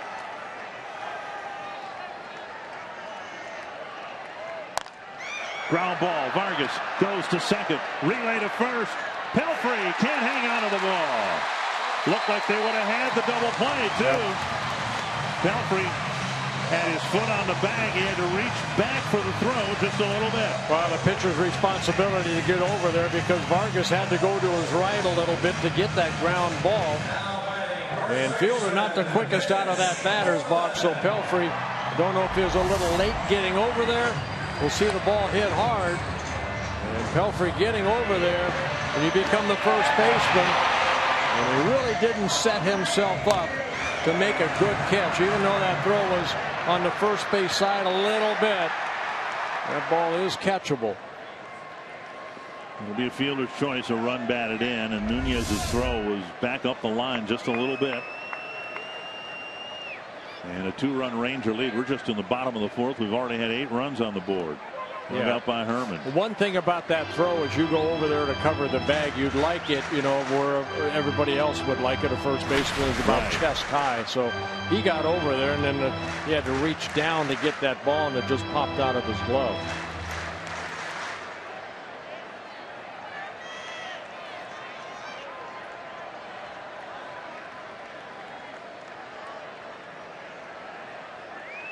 Moreland with an RBI double his last time up. He hit the fly ball to left that hit the base of the wall in left field behind Escobar. Pelfrey left the pitch dangerously up, and Moreland fouled it to the backstop. 1-1. Yeah, go back to that play. Ideally, what you'd like is your first baseman to get back to the bag, because you know he's going to catch it a lot better than, say, a pitcher getting over there. But Vargas again had to go to his right, so it left up to Pelfrey to get over there.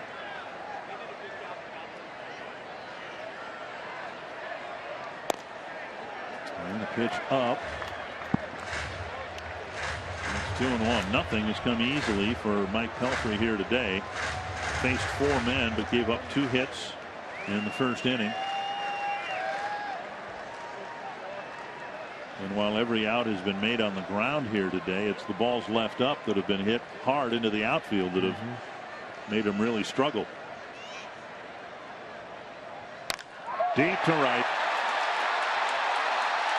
And a long 3-run home run for Marlins.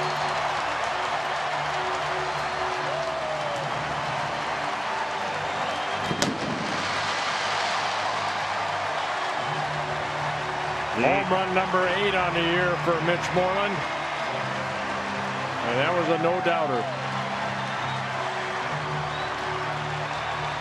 He left pitches up throughout the first 4 innings, and this one was right there. Yeah, it looked like a split finger. He just couldn't get that split finger down. We gave him so much credit over learning that pitch, but here this afternoon just didn't have it.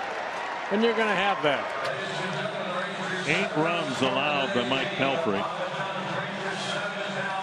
He retired just 8 batters, and a very disappointing start for Pelfrey, who again came into the game with an ERA of 2.28 and just 17 earned runs allowed all year long.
Knocking Mike Pelfrey out. Pelfrey gave up 11 hits in 19 at bats. There were a couple of walks mixed in as well. And Graham will try to stabilize the ship here in the 4th inning. Yeah, again, you're going to have days that you just don't have your good stuff, and Mike Pelfrey did not have it here this afternoon. And J.R. Graham making his 17th relief appearance. He's going to ask to do exactly what he's done in his last 3 relief appearances. Maybe go 3 innings. He went 3 innings on Wednesday against Kansas City.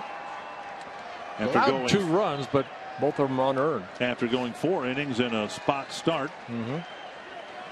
And he'll face Joey Gallo to start the 4th inning. And the first pitch on a hop to the backstop. Well, we got a little light rain coming down.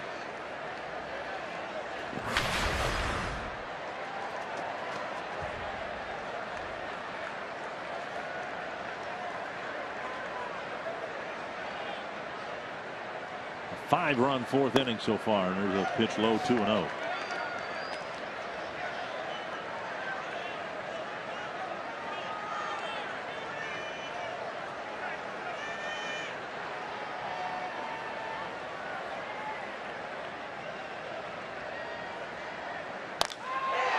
Wow.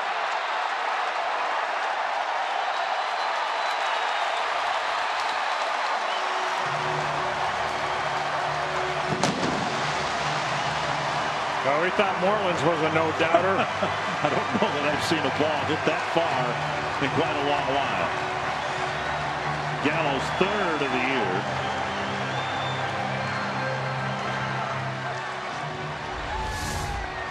Well, Gallo, who hit a lot of home runs in the minor leagues, catches up to that fastball, and Graham knew it as soon as there was contact. For Gallo, this is just his 10th major league game. Discussion between Bob Davidson and Hunter Wendelstedt about something, and I have no idea what it would be unless for some reason Gallo didn't touch 3rd base. But whatever the issue was, it's been resolved. It is a very long home run. 9-3. Ball 1. What on earth would that discussion have been about? I have no idea. I'm asking you to put yourself in the minds of an umpire. Well, you know, they don't have the fireworks here, so maybe they would, you know, wanted to give the guy time to reload the fireworks. They did that in Chicago all the time when I pitched. Is that right? Yeah. Pitching coach would come out and say, "What are you doing out here?" He says, "Well, give him time to reload that fireworks." Nunez to Vargas, and that ends a bad inning for the Twins, with the Rangers bunching up hits and home runs to add on 6.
That all you got? Because Gallo hit his 461 feet. It was the 4th, or is the 4th longest home run ever hit in this ballpark. And we want to wish a happy 80th birthday to Levon Palm of Osseo, Minnesota. Loyal Twins fan celebrating her 80th birthday today. And Levon, will see if the Twins can get this game turned around for him. Happy 80th, young lady. Brian Dozier takes a strike at the knees. Dozier, Rosario, and Mauer facing Colby Lewis. Colby Lewis with a 6-run lead as the rain continues to come down. And maybe that's what the conversation was about between Davidson and Wendelstedt. Well, what sense would that make? One umpire says, I'm getting wet, and the other umpire says, yes, so am I. Now, between innings, there was a discussion between Hunter Wendelstedt. There's Dozier waving at a pitch way outside. Strike one. Or a one out, rather. Eddie Rosario will hit. Let's check in with Jamie Hearn. Rosario with a 2-run double in his last at bat. And while the younger hitters of the Twins have been struggling and putting a lot of pressure on themselves lately, Paul Molitor said earlier today that Rosario may be the exception there. He said there aren't a lot of things that affect him too much in terms of a good at bat or a bad at bat. He just has the appearance of a guy that's going to go up there and get a hit every time. And for the most part, he's been getting his share.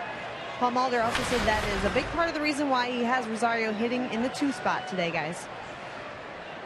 Yeah, thank you, Jamie.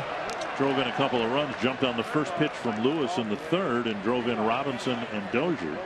And the Twins had a 3-1 lead, but since then it's been all Texas. They've scored 8 unanswered runs.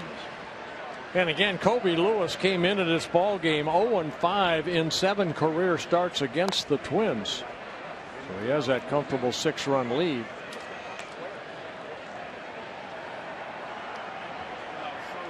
Lewis with 5 strikeouts in a ball game.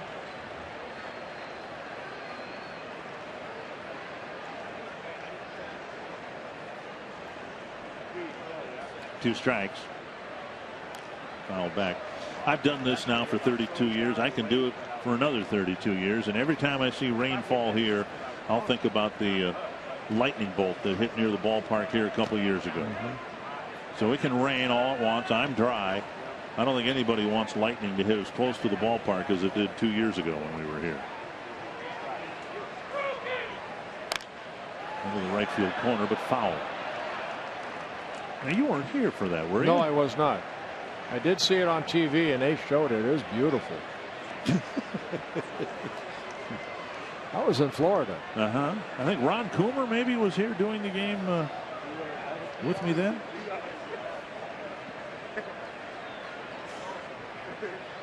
Outside.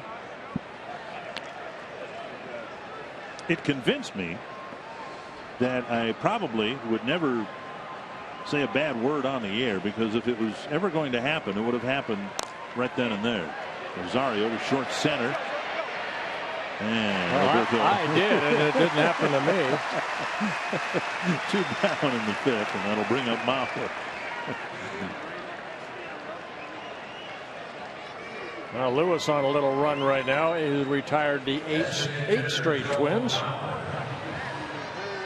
Last night it was Wandy Ramirez that had 18 straight outs recorded from the 1st inning to the 6th inning.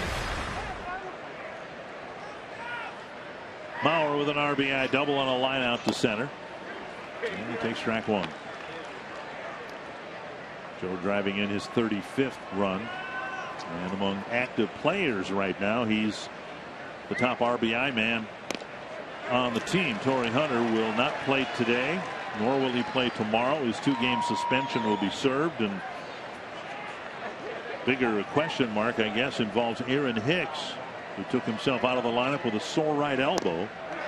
And Mauer strikes out. It's a 1-2-3-5, and now this is an official game.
you didn't bring a sign, but if you do bring your sign at Twin home games, when you get circled, you may find yourself in the Minnesota Lottery winner circle where you could win $100 worth of lottery scratch-off tickets courtesy of the Minnesota Lottery. Twins down by a bunch, or at least a half dozen. And Leonis Martin, who led off the 4th inning, tried to bunt his way aboard, and Mike Pelfrey made the play and threw him out, and then the roof fell in on Pelfrey. He was knocked out in the 4th inning. His ERA jumped nearly a full run as a result of his numbers today. Fouled away. 0-2.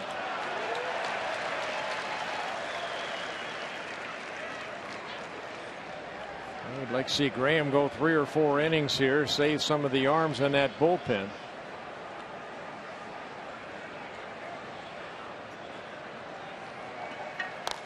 On the ground. Pop comes up for Nunez, and he throws to Vargas. 1 away. It'll be interesting to see what, if anything, the Twins do to the roster either before tomorrow's game or before the National League style games Monday night in St. Louis, because they are playing today with just one available bench player to them unless they feel the need to have Aaron Hicks pinch run. But Kurt Suzuki, the only healthy body on the bench, carrying 13 pitchers to begin with.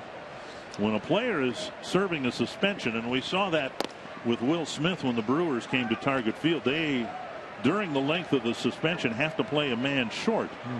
You can't replace some, with a minor leaguer or anything like that. It's there's a financial penalty for the player, the individual, but the real penalty is for the team. Particularly in the case of like Will Smith, he's a reliever. So for 6 games, the Brewers were a man short. The Twins will be short for 2 games here with Hunter serving a suspension. And we've talked about this, I think, before. I think they really need to readdress, what happens when a starting pitcher is suspended. And they're suspended typically for like 5-6 games, and all it really does is disrupt the rotation. To me, if you're going to suspend a starting pitcher, it has to start at 10, right? Exactly. I agree. They have to miss 1 start.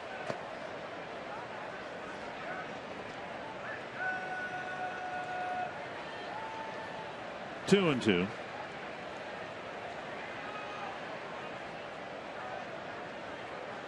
I said the other day I thought Torrey would be fined. I was very surprised that he would get suspended, but Torrey took it and said, okay, I'll serve the 2 days. Let's move on.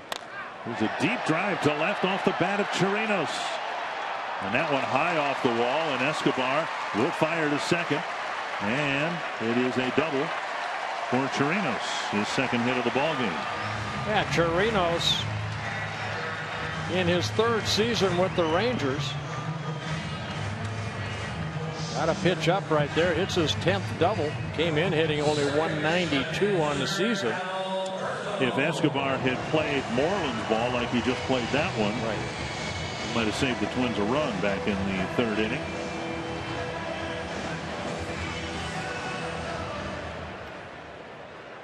And now Alberto.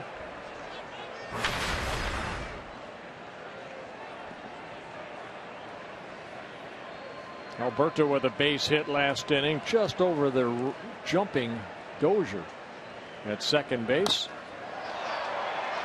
That's it to center. Backpedaling is Robinson. Here's the catch. 2 down with Alberto quickly retired. And that'll bring up the Shields. You can fill out your 2015 Esurance MLB All-Star Game ballot now at twinsbaseball.com. You can vote up to 35 times. It is exclusively online now. No more of the paper ballots you picked up at the ballpark and killed some idle time by punching away ballots on for your favorite players. It's available on your computer, of course, tablet and smartphone. Now the game isn't going your way when that leadoff hitter hits for the 4th time, and here we are in the bottom of the 5th inning. The Shields, couple doubles. He drove in a run in the 4th inning. He has scored 2 runs. And two Rule 5 players facing each other right here.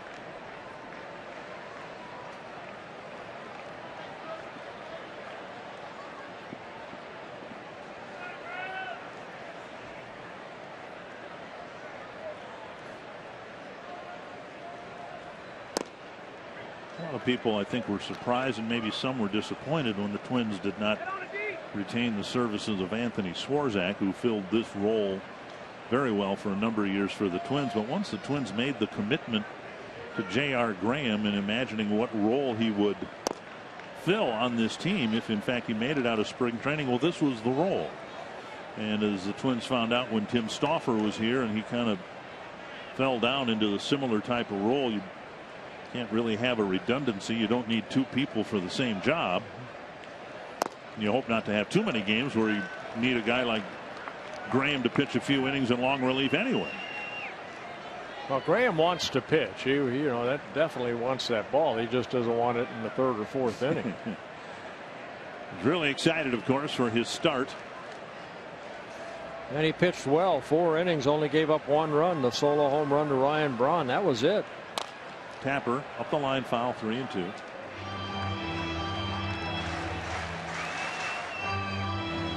Graham, 25 years old. Again, coming out of the Braves organization as a Rule 5 pickup.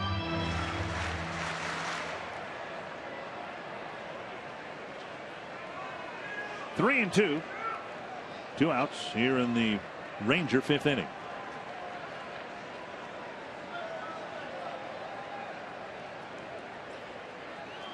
See Graham, just like Pelfrey, holding that ball as a split finger. And then they'll change it around in the glove if it's another pitch. Ooh, that fastball just misses inside. Shields draws a walk. We'll bring up Chu. I'll be interested to see if Graham's role changes at all under the assumption that this Twins team stays in the race, or if it doesn't stay in the race, whether it'll be shifted more toward the end of the game, maybe closer ball games. He's got the stuff that really, I think, excites the Twins down the road. And he is a guy who spent parts of the last 3 years at Double-A, so it's not like he was coming out of Class A ball or anything like that. Outside ball 1. Principally as a starter. He's had some shoulder issues. 1-0. 13 hits for the Rangers. That's hit to the left center and well. Robinson back and off the wall. And it'll score 2 more. Shin-Soo Choo with his 3rd hit. He's reached all 4 times. A 2-run double right there by Chu. Driving in 3 runs in the ball game. Now we're 32 on the year. Got a fastball away and hit it into that left center area. Robinson giving chase. Just could not catch up to us. He's shading him a little bit toward left center.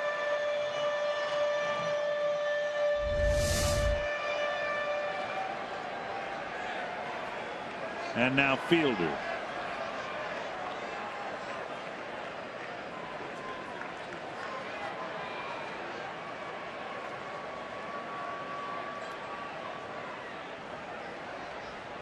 It's not been a good outing for Graham so far.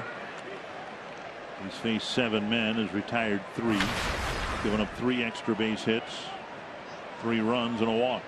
He came in over his last 5 starts, covering 13 2/3 innings, only 1 run allowed, and that was that home run to Braun.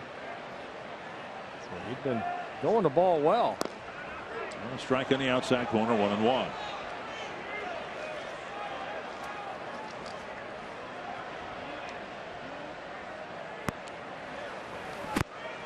Brian Dunsing getting loose.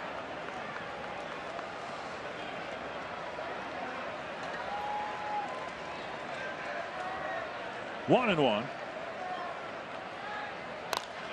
That's hit to center. It will carry to Robinson, and that ends the inning. 2 more for the Rangers, thanks to a pair of extra base hits.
Pepsi fan of the game, enjoying the popcorn nonetheless. Got youngster sunglasses or anything like mine. They've had the frames have had kind of a workout of putting them on, taking them off. Clouds, rain, sun, rain, clouds, sun. Trevor Plouffe will lead off the 6th inning. Well, Lewis has had a lot of run support here, but credit him. He is getting strike one. There's a strike over the plate, and Plouffe hit it up the middle. But Alberto right there to field the ground ball out. 10 in a row set down by Lewis now. Yeah, 19 of 22 first pitch strikes for Lewis. He's thrown 66 pitches, only 17 out of the strike zone. One down, Vargas the batter, a bouncer to third, and he was called out on strikes.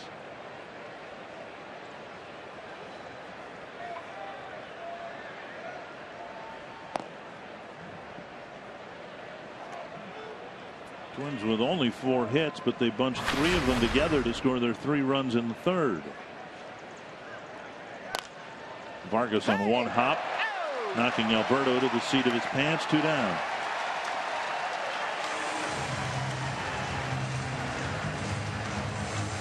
And that'll bring up Eduardo Nunez.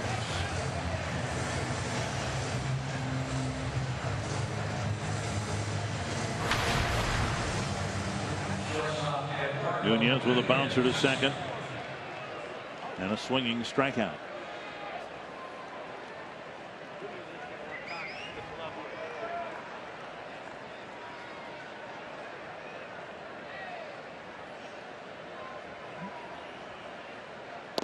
Strike on the outside corner.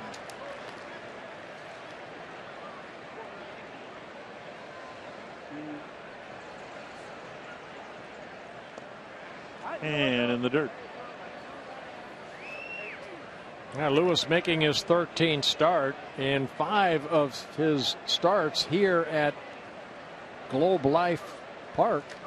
He's 2-0, so got a chance to go 3-0 here at home. Nunez might beat this out. No, good play by Joey Gallo. Nunez can run pretty well, but Gallo played that perfectly, and it's another 1-2-3 inning for Colby Lewis.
(11-3). Mitch Moreland will face Brian Dunsing. Dunsing given an opportunity here to maybe pitch a bulk of at bats and try to get a little better vibe going. Yeah, and I think that might be a good move right here by Neil Allen, and Brian needs to go out there and just hopefully get through 2 or 3 innings right here if he can. Dunsing faced Moreland, and Moreland hit a drive to center field. Aaron Hicks got there, didn't catch it. It was ruled. I thought appropriately, an error last night. The call has been reversed, and that means that Dunsing has added 2 more earned runs to his season total, and his ERA jumped up, and it was up there to begin with. It jumped up another 1.5 runs because of the official scorers change. The Twins are going to make an appeal and try to get that reviewed, because no way that as well hit as it was, there's no way that's a double in my book. I agree fully. For Brian Dunsing, his longest outing came back in April in Chicago, an inning and a third. He's been asked, he spent some time on a disabled list, but basically asked to get an out here or there. So maybe trying to stretch him out here might help him get that control back. He's been missing with that fastball. Foul back. And I guess you have to look at Dunsing's season so far and blame the lack of command, lack of location for what's been going on here. He still throws in the low 90s, has got the complimentary breaking ball. But he's really struggled against lefties, and he'll get a chance to face a bunch of them here as long as he's out there this afternoon. 4 feet in front of the plate. Well, Graham didn't have a particularly good outing. In fact, a bad outing, giving up 3 runs in an inning and a third. And we've seen the bullpen spring some leaks here as of late. Dunsing giving up a batting average to left-handers in excess of 400. And there's a good place to start. An off-speed pitch and a strikeout. And a strikeout for Brian. Yeah, Dunsing gets a 6th strikeout in 12 1/3 innings pitched. Joey Gallo, another lefty, will bat.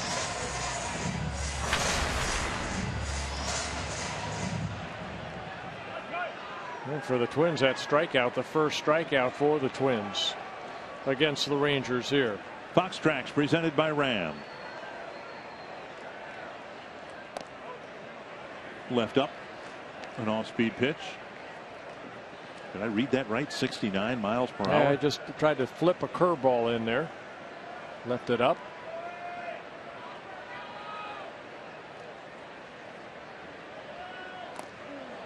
Foul and rattled out of Herman's glove or off his equipment. 1-1. Yeah, Gallo just getting called up on June 2nd when Adrian Beltre went on a disabled list. He was playing Double-A ball in Fresno, or Frisco, excuse me. He's hitting .314, 9 home runs, and 34 at bats. Got that big uppercut swing.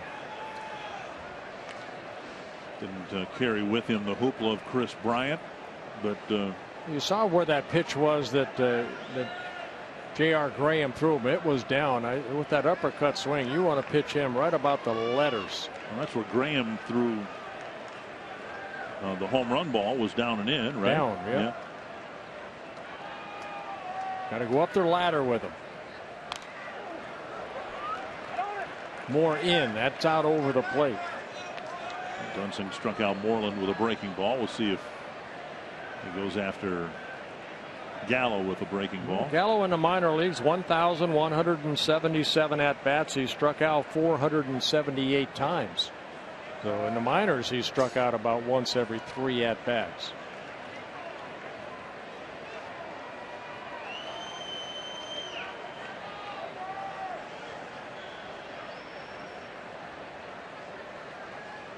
There's the breaking ball. Missing. I want to see the fastball up and in. Chance to see this young kid, how he does against lefties and righties by pitching him up, especially when you're heading the count.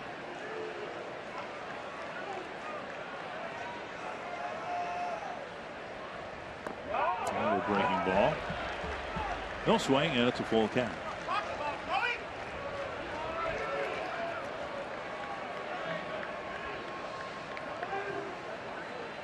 Andrus on deck. If you just joined us, a short outing for Mike Pelfrey, knocked out in the 4th inning. Aaron Hicks was scratched with a sore right elbow. Torrey Hunter withdrew his appeal of a 2-game suspension and is serving game 1 here in this game. Dunsing with another breaking ball misses. That's a walk. Well, they never tried that fastball up other than that one he fouled off away. Dunsing walks Gallo. Andrus with 3 ground ball outs. A ground ball double play in the third.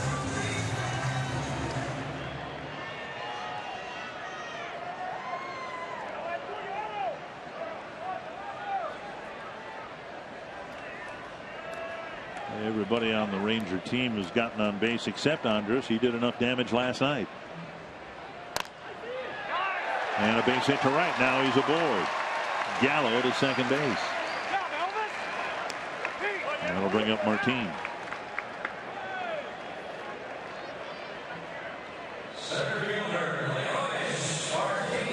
Everybody in the starting lineup has at least 1 hit now. Martin got his hit in the second inning and got the Rangers on the board with a 1-out single. Since then, a bunt attempt that Pelfrey thwarted and a ground ball to Nunez. So another left-handed batter. Dunsing struck out Moreland, walked Gallo. Elvis, a righty, of course, Andrus, a righty, got a base hit. Now down and away, ball 1.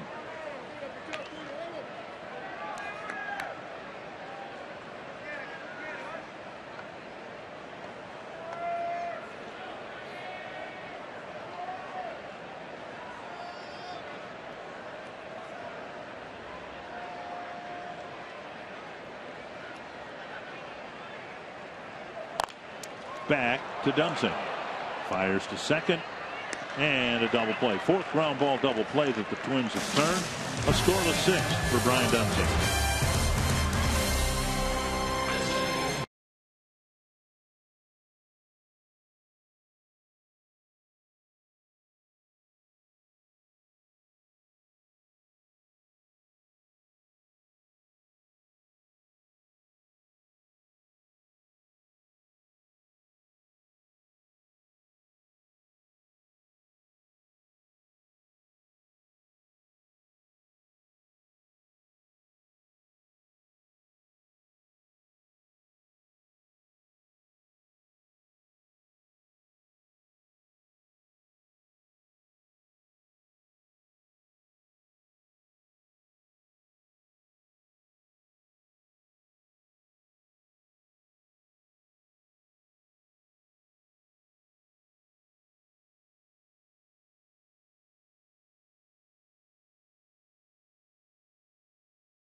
As you mentioned, the Twins had a 3-1 lead, but here come the Rangers. My goodness, I hate that sound. Mitch Moreland with a big 3-run home run in the 6-run fourth inning for the Rangers, followed by Joey Gallo's solo home run. Back-to-back home runs. That's what the Rangers need. Now the trainer, along with Mike Maddox, coming out to have a visit with Colby Lewis, who's been sailing along here. He hasn't really had any difficulty at all since the 3rd inning, and more specifically since Mauer's double was the last hit. He's retired 12 men in a row. Yeah, Lewis kind of looking at the ground where he lands, his landing area. Don't know if he slipped a little bit. And they came out to make sure that he's okay. He says he's fine. Bob Davidson said that's not a trip to the mound. So Herman will lead things off in the 7th with the Twins down by a whole bunch.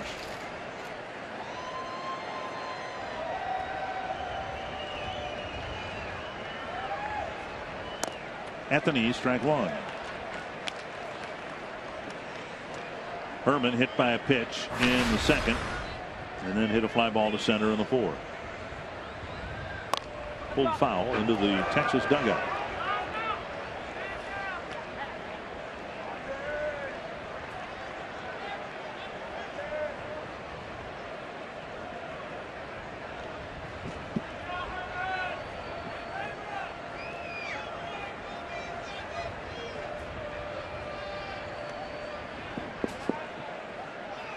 Off the plate. 1-2.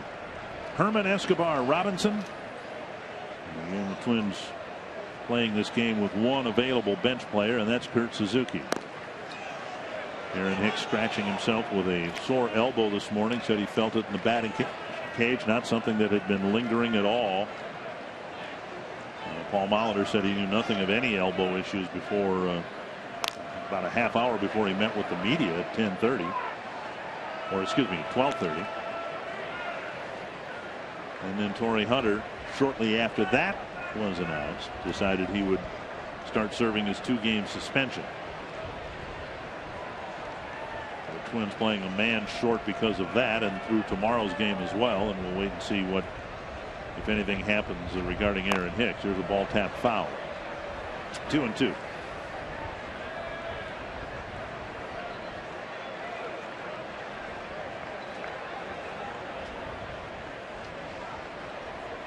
Remembering, of course, Monday night, Twins will be in a National League city playing by National League rules, and it's nice to have some pinch hitting and double switch options. Outside now, 3-2. Well, Lewis has walked 1. He has struck out 6. Tapper to second. A head high hop. And Alberto makes the play, 1 away. Thursday, an American tradition comes to Fox and Fox Sports 1 for the first time as the greatest golfers in the world converge on the Pacific Northwest, and a chance to stamp their names in the history books. Exclusive coverage of the 115th U.S. Open Championship live from Chambers Bay Golf Course begins June 18th. Fox Sports 1, Fox, and streaming live on Fox Sports Go.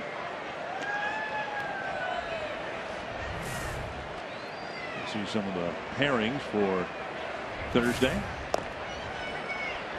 Changeup floats over the outside corner. 1 strike to Escobar.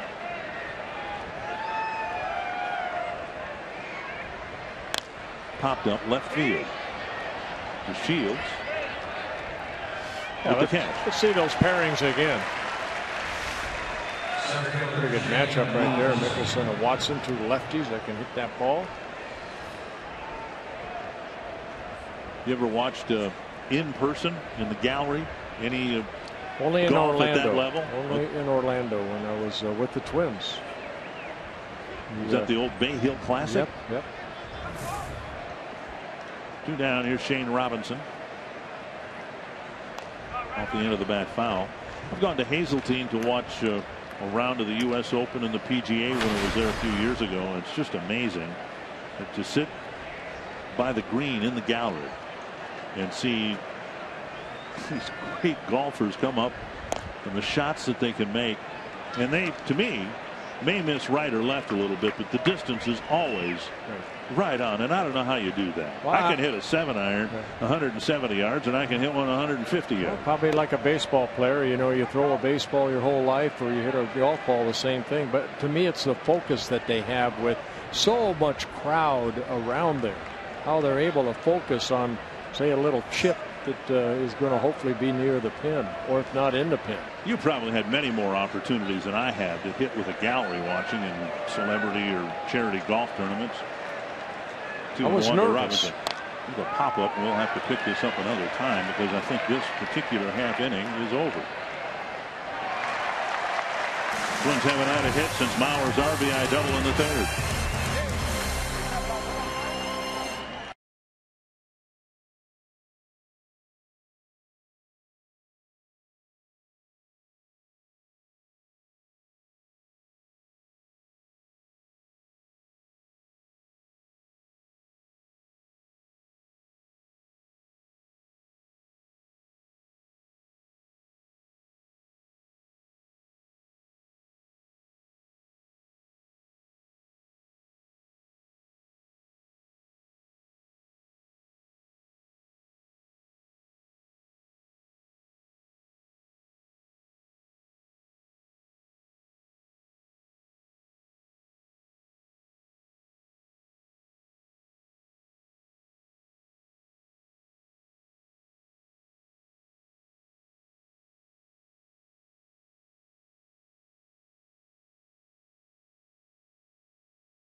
Is presented by Toyota. See where Toyota takes you. Test drive one at your Toyota dealer. Toyota, let's go places. By Sanford Orthopedics and Sports Medicine, for the everyday competitor in all of us. And by McDonald's. Try the new 100% sirloin third-pound burgers, starting at $4.99 at McDonald's. 11-3, and for the first time this year, the Twins are going to have a game interrupted because of rain. We've had some delays before games have started. 1, 2, 3 of them, I believe. But now the skies have opened up during the 7th inning stretch, and they're just hurrying to try to get the tarp put on the field here. Yeah, second time today they've had to put this tarp on the field. Again, about an hour and a half before the game, it came down pretty hard, and they must anticipate this cell coming over and dropping some good water on this beautiful field. While they are putting on the tarp, we have great news for Twins fans on an otherwise disappointing day. With 101 games left in the 2015 season, the Byron Buxton era is going to begin tomorrow. The Twins are going to call up Buxton in time for tomorrow's game. A corresponding roster move will be made tomorrow morning, but Byron Buxton, who for the last 2 weeks has been ripping the cover off the ball at Double-A, will make his major league debut, or at least will be in uniform. We don't want to make the lineup for the manager, but I think there's a pretty good bet he'll be in the lineup tomorrow afternoon. They see the numbers at Chattanooga, Double-A affiliate for the Twins. 4 years in the minor leagues. Buxton has been the #1 prospect over the last couple years to get to the big leagues, and his time has come. And made out of merit, because he has been hitting well. A couple of hits again last night, and I think the average up in the 280 range. A dozen triples at Double-A. He's got 20 stolen bases and 22 attempts, so he's healthy. This is a Twins lineup that needs a spark of some kind, either from within or without.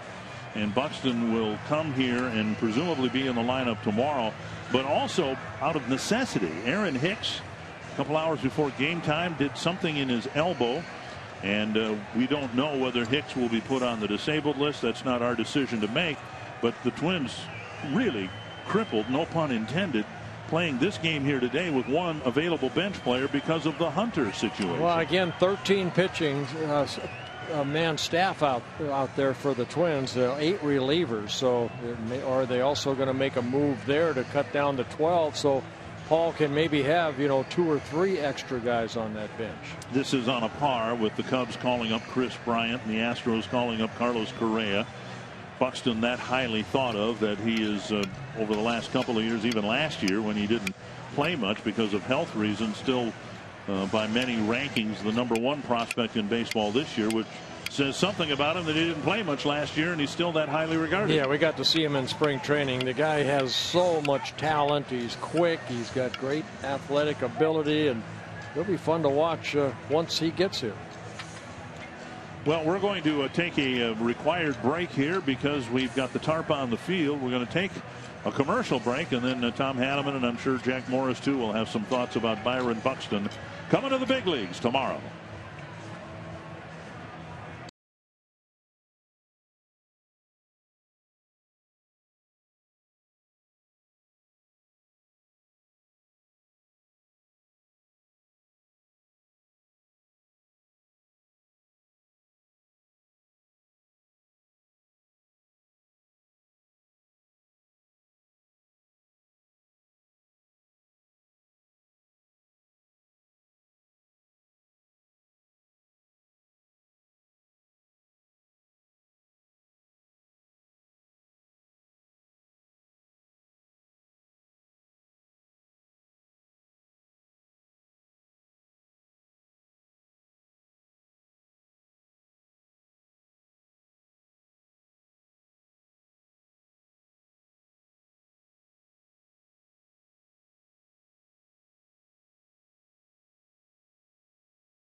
3-run inning here in the third today.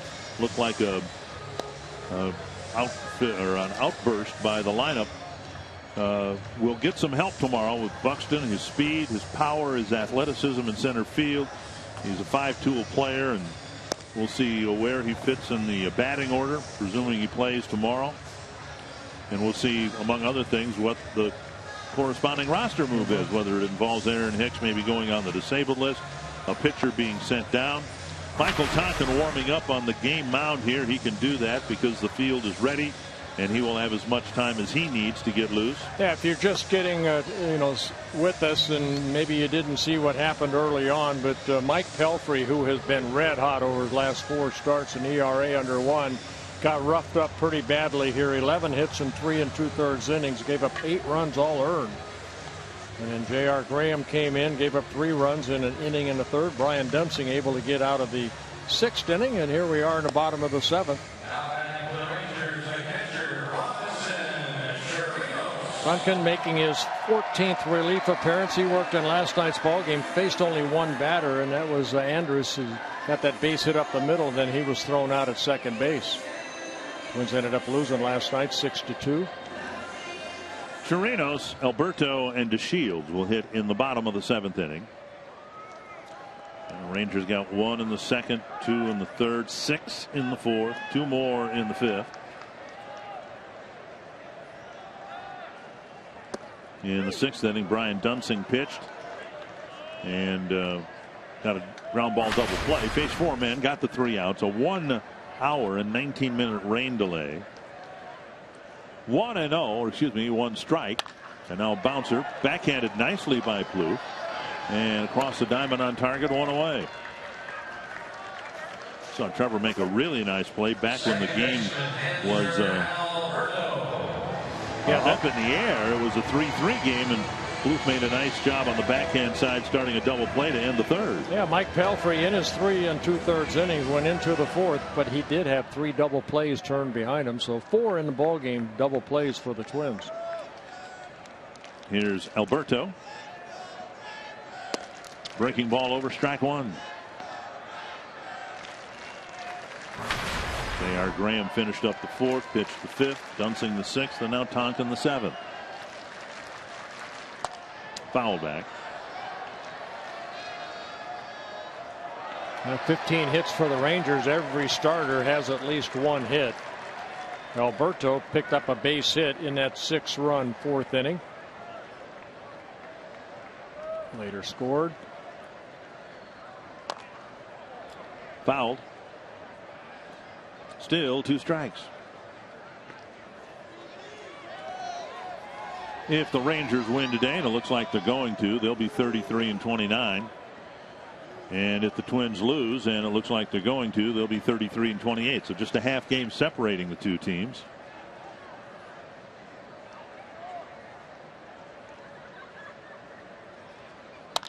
Hard to center field. Shane Robinson with the catch, 2 away. We got to answer something that was, what, 3 hours ago? Ruben Sierra. I have no idea what the question is. Which Twins pitcher has the most career strikeouts against the Rangers? Me. Well, I would have guessed that.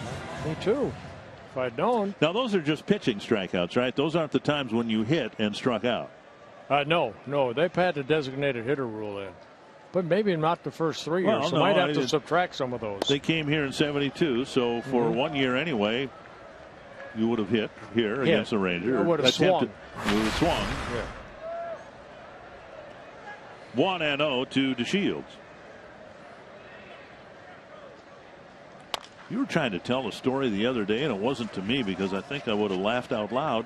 But I believe it to be true. But you said something about you got like a 2-run double or off of Phil Niekro. Off of Phil Niekro. Yes, in the National League. The only hit, my first major league hit was off Mount Stottlemyre at the old Yankee Stadium.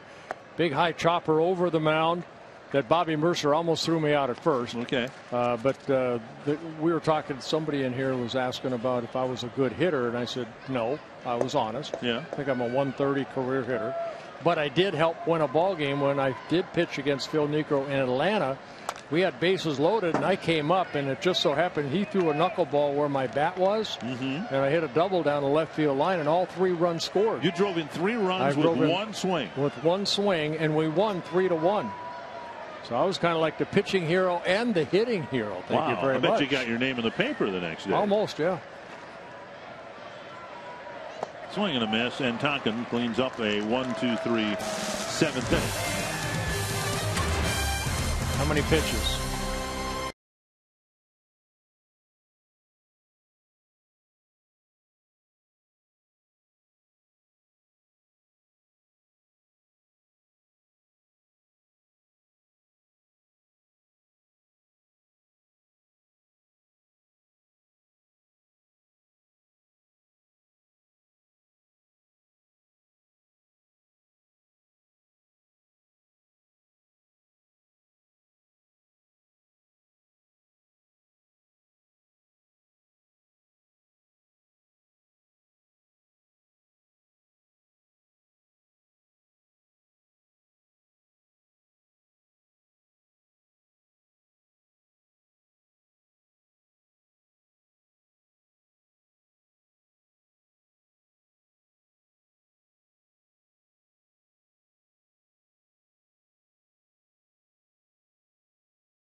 Possible that Cleveland will be the only team in the division to win today. Kansas City's already lost. The White Sox have lost. If Cleveland beats Detroit and the Twins lose, the Indians will pick up a game on the 4 teams ahead of them. But you know, that's we said at the outset here tonight, Twins haven't played good baseball. You look at Anthony Bass's numbers.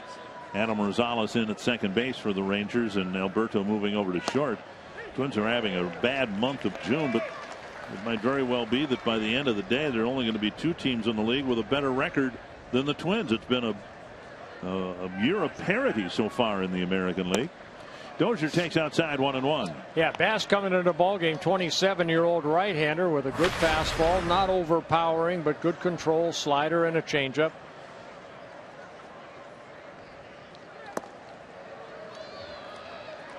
And now 2-1 to Dozier. Bass has some major league experience with the Padres and the Astros before coming here to Arlington. Signed as a free agent over the winter.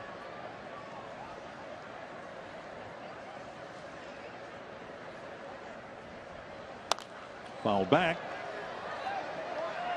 2-2.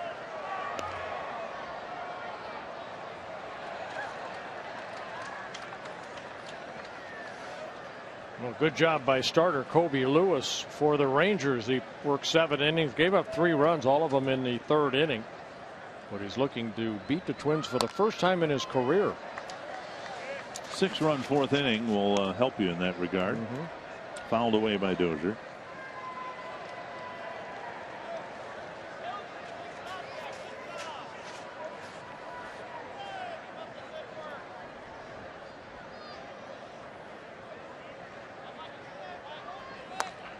And check swing foul.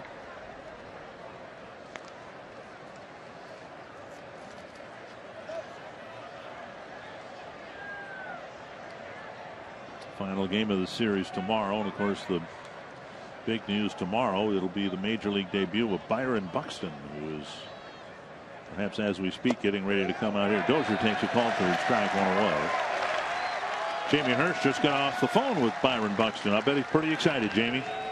He is very excited, as you can imagine. He just got off the phone with a couple media members who had plenty of questions for him, and we just asked him to explain the process of how he was called. He said Doug Mankiewicz, his manager at AA, called everybody into the clubhouse, announced the news, and he said that experiencing that kind of moment with his teammates and with his manager at AA was something special. He said he is so excited, and he was asked if he was nervous. People said no, or he said no, not really. More than anything, I'm just excited and anxious to get up there. He said, I'm sure some of the big league nerves will kick in once I get up there tomorrow. One other note, guys, he will wear number 25. He has worn number 7 all the way through the system with the Twins so far, but you can imagine that's taken by Joe Mauer. So he will wear number 25, and when asked about that number, he said, I just told them to give me a jersey, put it on me. This is the game I love. I don't care what I'm wearing. I just want to run out there and make my Major League debut. So we are all excited to see that happen tomorrow. Well, hopefully, thank you, Jamie. Hopefully he'll take that 25 and wear it for many, many years to come in a Twins uniform. And he will be nervous, but it'll be exciting. Again, he's been very hot as of late. There's a check swing, no swing. Pedro Florimo, the last Twin to wear number 25. Jim Thome wore it a few years ago. Randy Bush was 25. Joe Mays. Doug Mankiewicz early in his career wore number 25.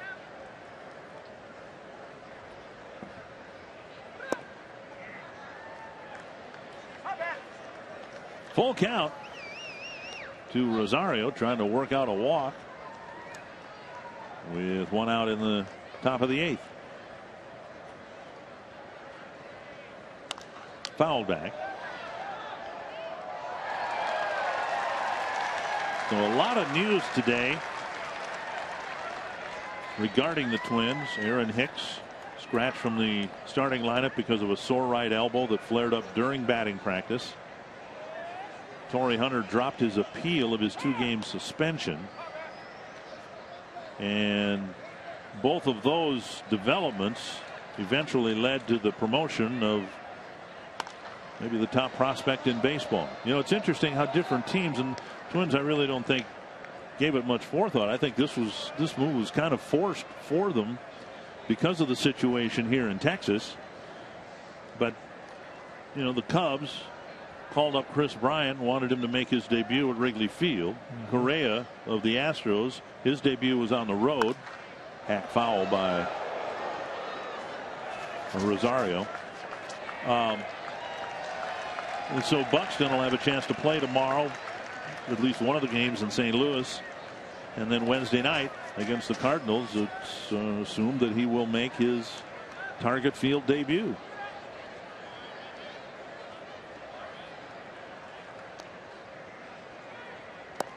And Rosario draws a walk. You can watch every out-of-market regular season game live or on demand in true HD with MLB.TV Premium. Real-time highlights, live look-ins, pitch tracking widget, and more. You can watch at home, in the office, or on the go.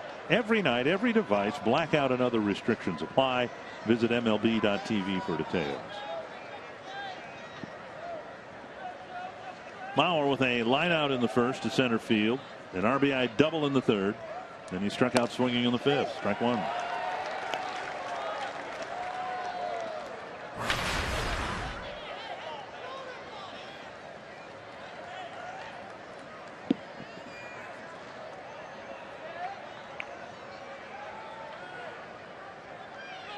And now down and in. Blue Jays won again today. Boy, are they red hot. 10 in a row. 10 in a row. Yep, 5-4 over Boston.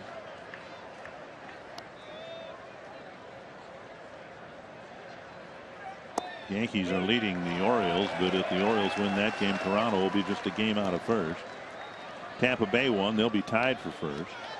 So the same thing that we've seen happen now in the American League Central, where, you know, this is the time of the year where usually you see teams separate, and instead just the opposite is happening within the Central Division, within the East.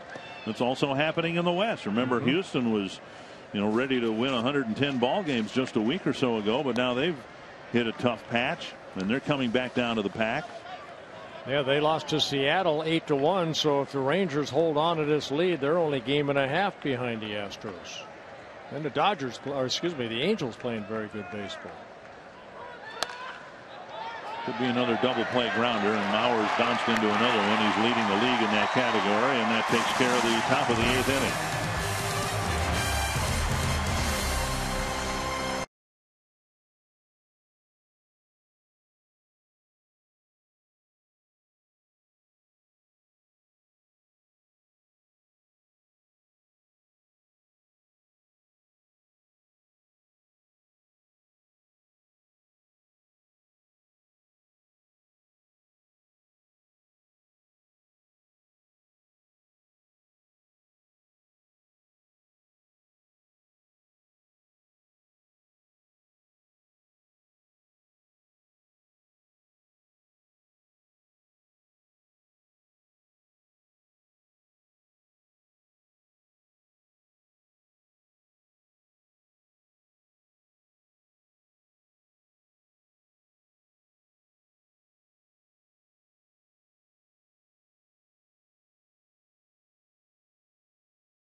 In front, and they'll send Shin-Soo Choo, Prince Fielder, and Mitch Moreland to the plate against Aaron Thompson. Yeah, Aaron Thompson worked in last night's ball game. He started the bottom of the 8th by walking Martin, and that kind of set the stage for the 4-run inning for the Texas Rangers. So Aaron Thompson needs to throw a strike here. His ERA got puffed up because of the official scoring change on the ball that Moreland hit that Hicks did not catch in center field, ruled an error last night. Overruled into a double today. I don't think we've heard the last of that. I think the Twins will make an effort to get it changed back to an error. Choo, the batter, he's reached every time up through 3 hits, 2 singles, a double, a walk, 3 runs batted in, a run scored. 0-2.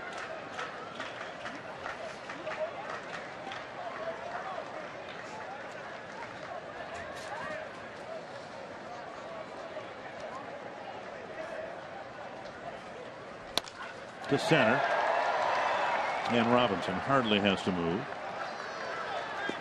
1 down. That'll bring up Fielders.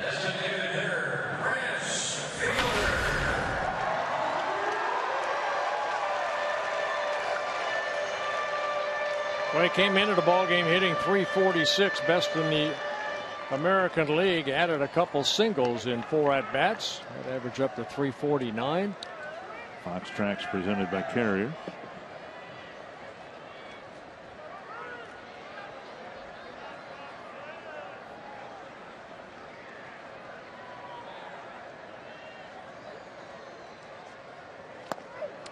Swing and a miss.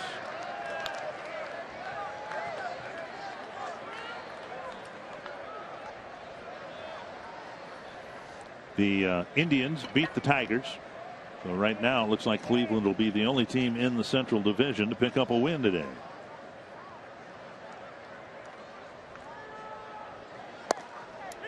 Right on the outside corner. 0-2.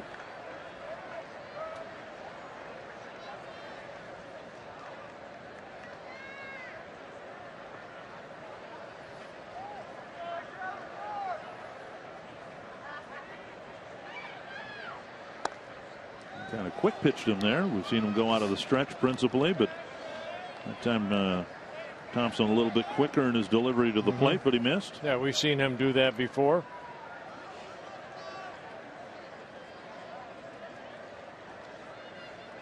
One and two. And a fly ball down the left field line, chased by Escobar into the seats.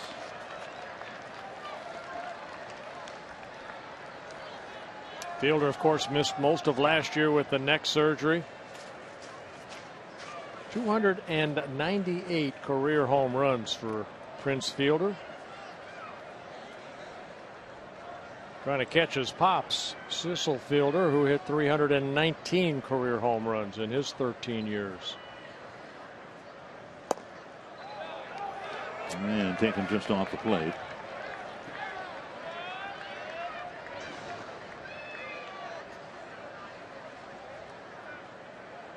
Two and two.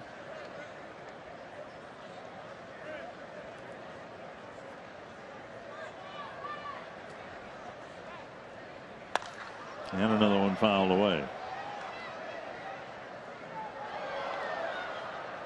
Rangers have some high numbers on their team. 84 for Fielder. Sam Freeman 71, their second baseman in this series. Alberto number 68. Seen Anthony Bass number 63. Catcher Chirinos number 61.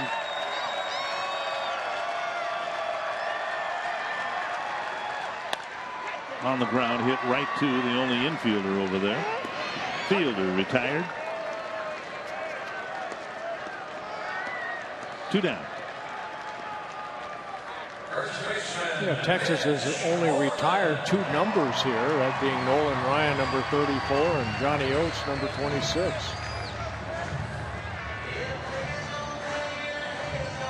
Moreland the batter. There they are. I think Nolan's number 34 is what, 3 places, I believe. Anaheim, Houston, and here. Yeah.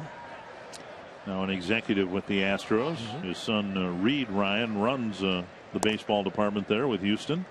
Ball 1.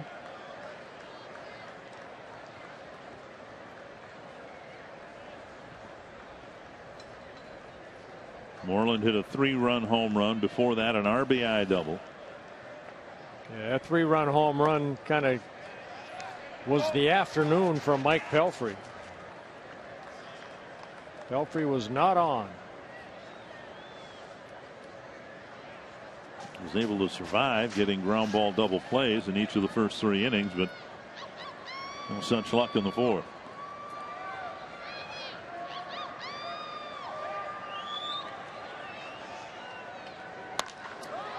Popped up down the left field line. Escobar fighting the sun. Long run. Gets there. And we'll head to the 9th inning. The Twins down by plenty. At least they don't have to face Nolan Ryan when they come back.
Trevor Plouffe leading off the 9th inning, and he takes strike one. Anthony Bass out there for his 2nd inning of relief. Fouled away, strike two.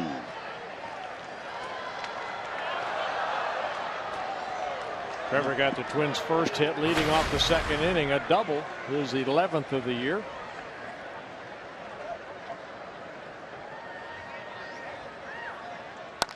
And another foul. This is apparently going to be another game, unless the Twins score here in the 9th, where they will score in just one inning.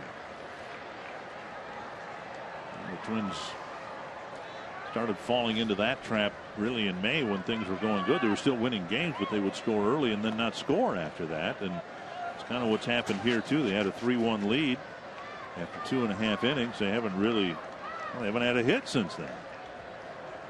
Now, Kobe Lewis retired the last 15 that he faced, from the 3rd inning to his last inning, the 7th, before the rain came. Up 2-2. The last night's ball game, Wandy Rodriguez retired 18 straight at one time. Starting staff of the Rangers really picking it up. 9 quality starts in a row for their starting staff. No one's going to heap any pressure on Byron Buxton when he gets here tomorrow, but this lineup sure could use a boost. And Twins going through the ball lifted to right field. And retreating is Chu, short of the track, now on the track, makes the catch. Time now for what's next, brought to you by CenturyLink. And it will be Byron Buxton's major league debut tomorrow. Phil Hughes and Nick Martinez, who's pitched awfully well for the Rangers. He has very good earned run average. Remember, it was what, 12 years ago, maybe? Twins were going into the All-Star break a little later in the season, and they were going through a stage very similar to this, struggling to score runs, and Twins brought over a veteran leadoff man in Shannon Stewart, and the results were rather dramatic and immediate. So no one's putting any pressure on Buxton. If he can just go out and do his thing, I think that'll be enough to maybe get things turned around. At least that's the hope.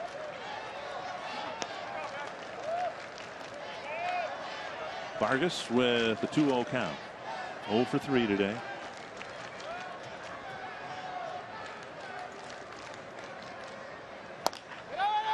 And a bouncer to first. Scooped up by Moreland. 2 down. And that'll bring up Eduardo Nunez.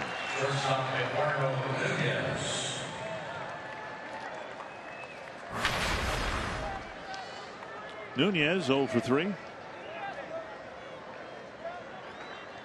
Into the total of 4 hits. Robinson's leadoff single in the 3rd. A couple of doubles that followed that inning. Plouffe had a leadoff double in the 2nd. So again, not much to point to about or any encouragement that this team's ready to break out of it. Break out. Yep. Doesn't mean it won't happen tomorrow, but this was not a building block for that, one wouldn't think. 1-0 to Nunez. Hard to right field. Chu back, still back, and that ball is off the top of the fence. And Nunez going for second, wondering whether he hit a home run. At least I'm wondering. And Paul Molitor out to ask Bob Davidson, maybe you better take a look at that.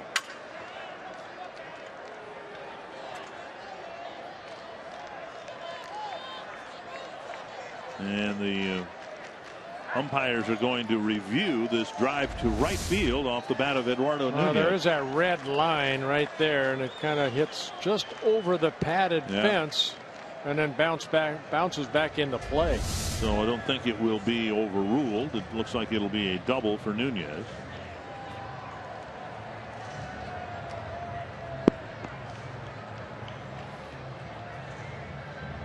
Nunez stinging the ball and sending it over the head of the right fielder.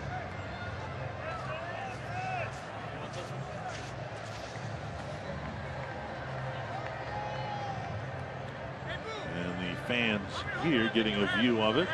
It looked like it hit below the red line and above the padding out there, so it should be a double for Nunez, I would think.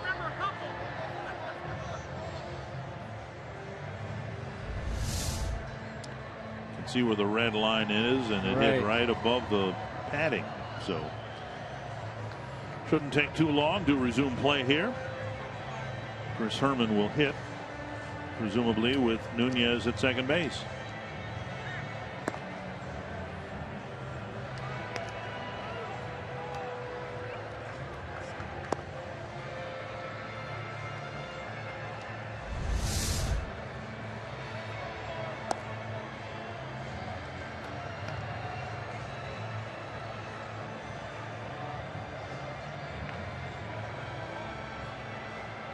The Twins and the Rangers will play the final game of the series tomorrow. Then the Twins will go to St. Louis. The Dodgers come here to have a quick 2-game series, and then the Rangers will go to Los Angeles to play the Dodgers for a couple.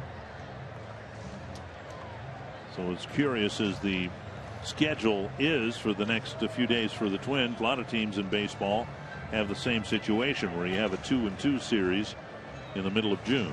Yeah, I quite don't understand why this is taking so long.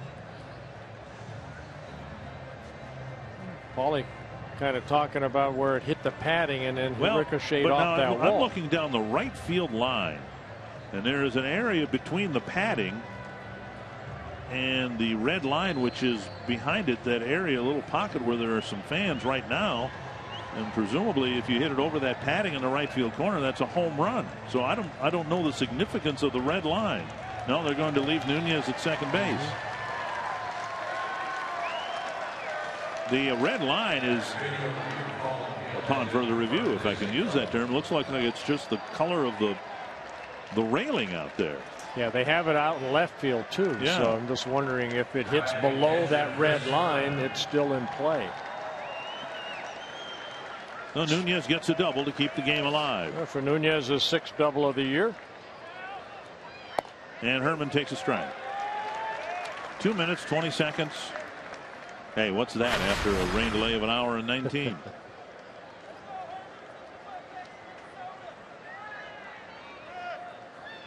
And now to the right field corner. Herman will get a hit. He'll drive in a run. Greatest comeback in Major League history. Starts with an RBI double.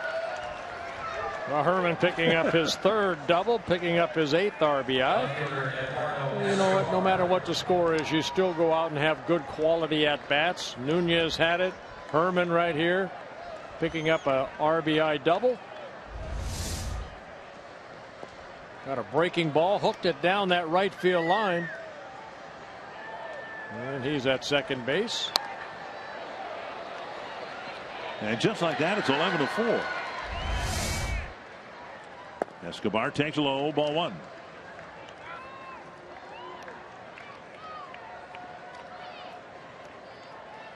Each team with 5 doubles. And Escobar grounds a single up the middle. Herman will come around third, and the Twins get another run with 2 outs in the 9th. Well, the Twins got 3 runs in the 2nd on 4 successful plate appearances that included a single, a walk, and 2 doubles. And now with 2 outs in the 9th, they go double, double, single. And Escobar picking up his 22nd run batted in on his first hit. Shane Robinson will hit, and Mike Maddox with a trip to the mound.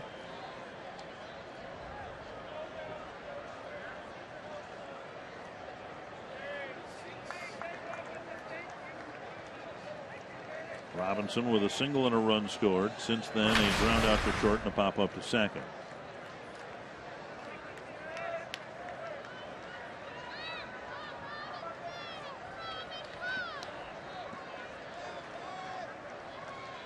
Nunez goes to second. Robinson fouls it back.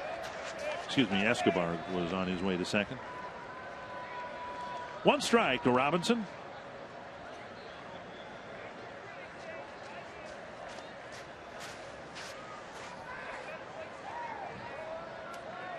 Robinson added to the starting lineup when Aaron Hicks scratched himself with a right elbow injury. Pitches up.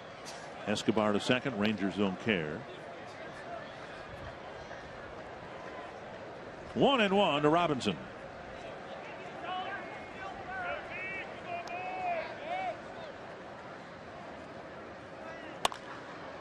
That's down the line, and it'll drive in another run. Robinson to second. He's got another double. 4 straight hits from a team that hadn't gotten 1 hit since the 3rd inning. Well, you know what? I know that the team is down by 6 runs now, but this is a good way to finish. Do not give up. And Escobar scoring the 3rd run of the inning. Robinson picking up his 2nd hit of the ball game, driving in his 10th run.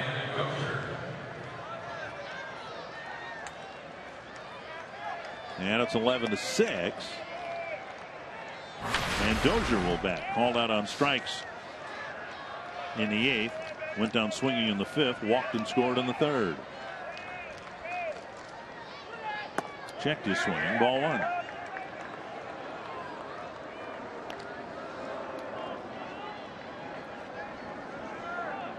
John Edwards warming up in the Texas bullpen.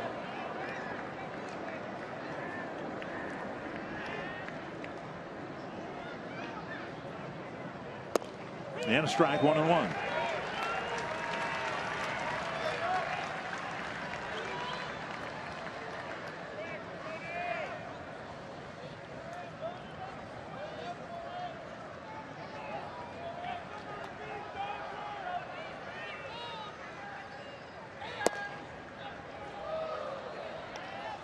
Two and one.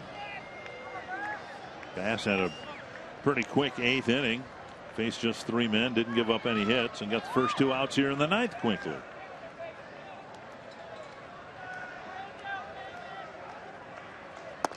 Three and one.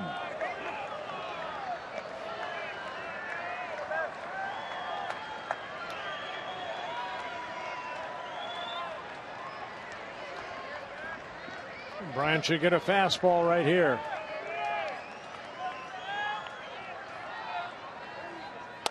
And he cracks one down into the left field corner.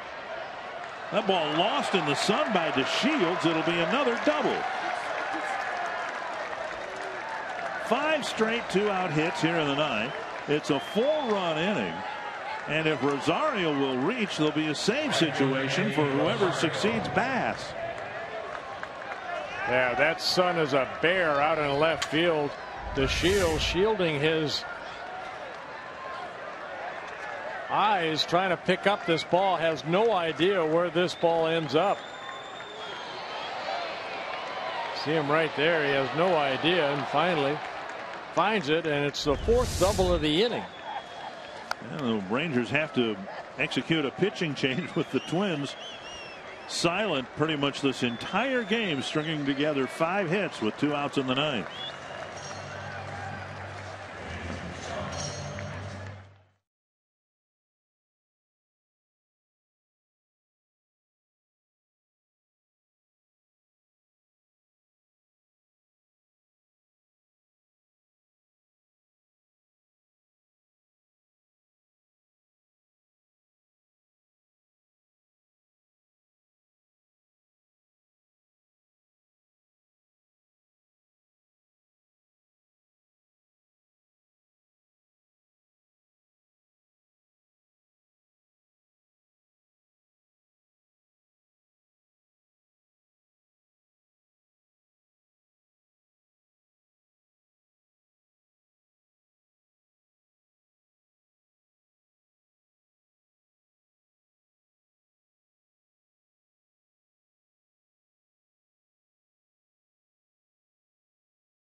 After the 2nd out. And now Eddie Rosario We'll try to keep the line moving here against John Edwards. Yeah, Edwards in his second season with the Rangers. Last year, only 9 relief appearances, a couple stints with them this year. Getting called up, recalled back on May 27th. Outside, ball 1. If Rosario reaches, there would be a save situation, presumably for Tolleson, who was warming up a few moments ago as well. Yeah, Edwards 5 1/3 innings, 7 walks. 2-0.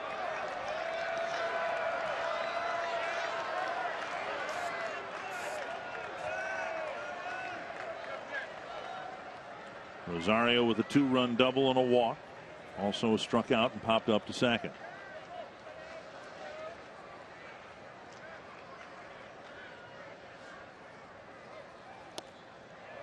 Inside 3-0.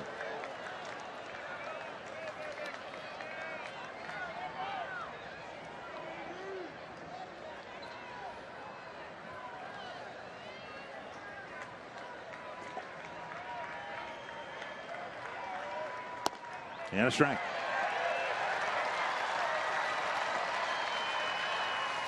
Three and 1. Rosario, not one to walk an awful lot. Drew a walk his last time up. Just his 4th big league walk.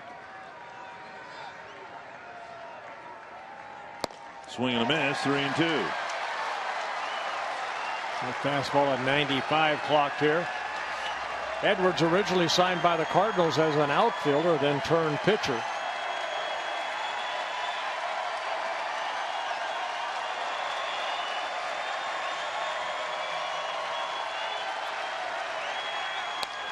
Tapper right side. Moreland. And the pitcher covers, and luckily no one got hurt. And this game finally ends. The Twins with a burst of 5 hits, scoring 4 runs in the 9th. But they needed 4 more.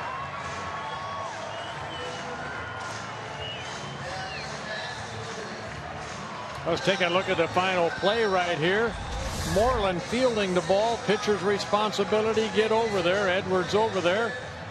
And a very close play. And Edwards gets to the bag and almost trips Rosario right there. Rosario did a nice job not getting hurt. A bad route by the pitcher, who ended up getting a foot on the bag to put an end to this. And Tom Hanneman, the longest losing streak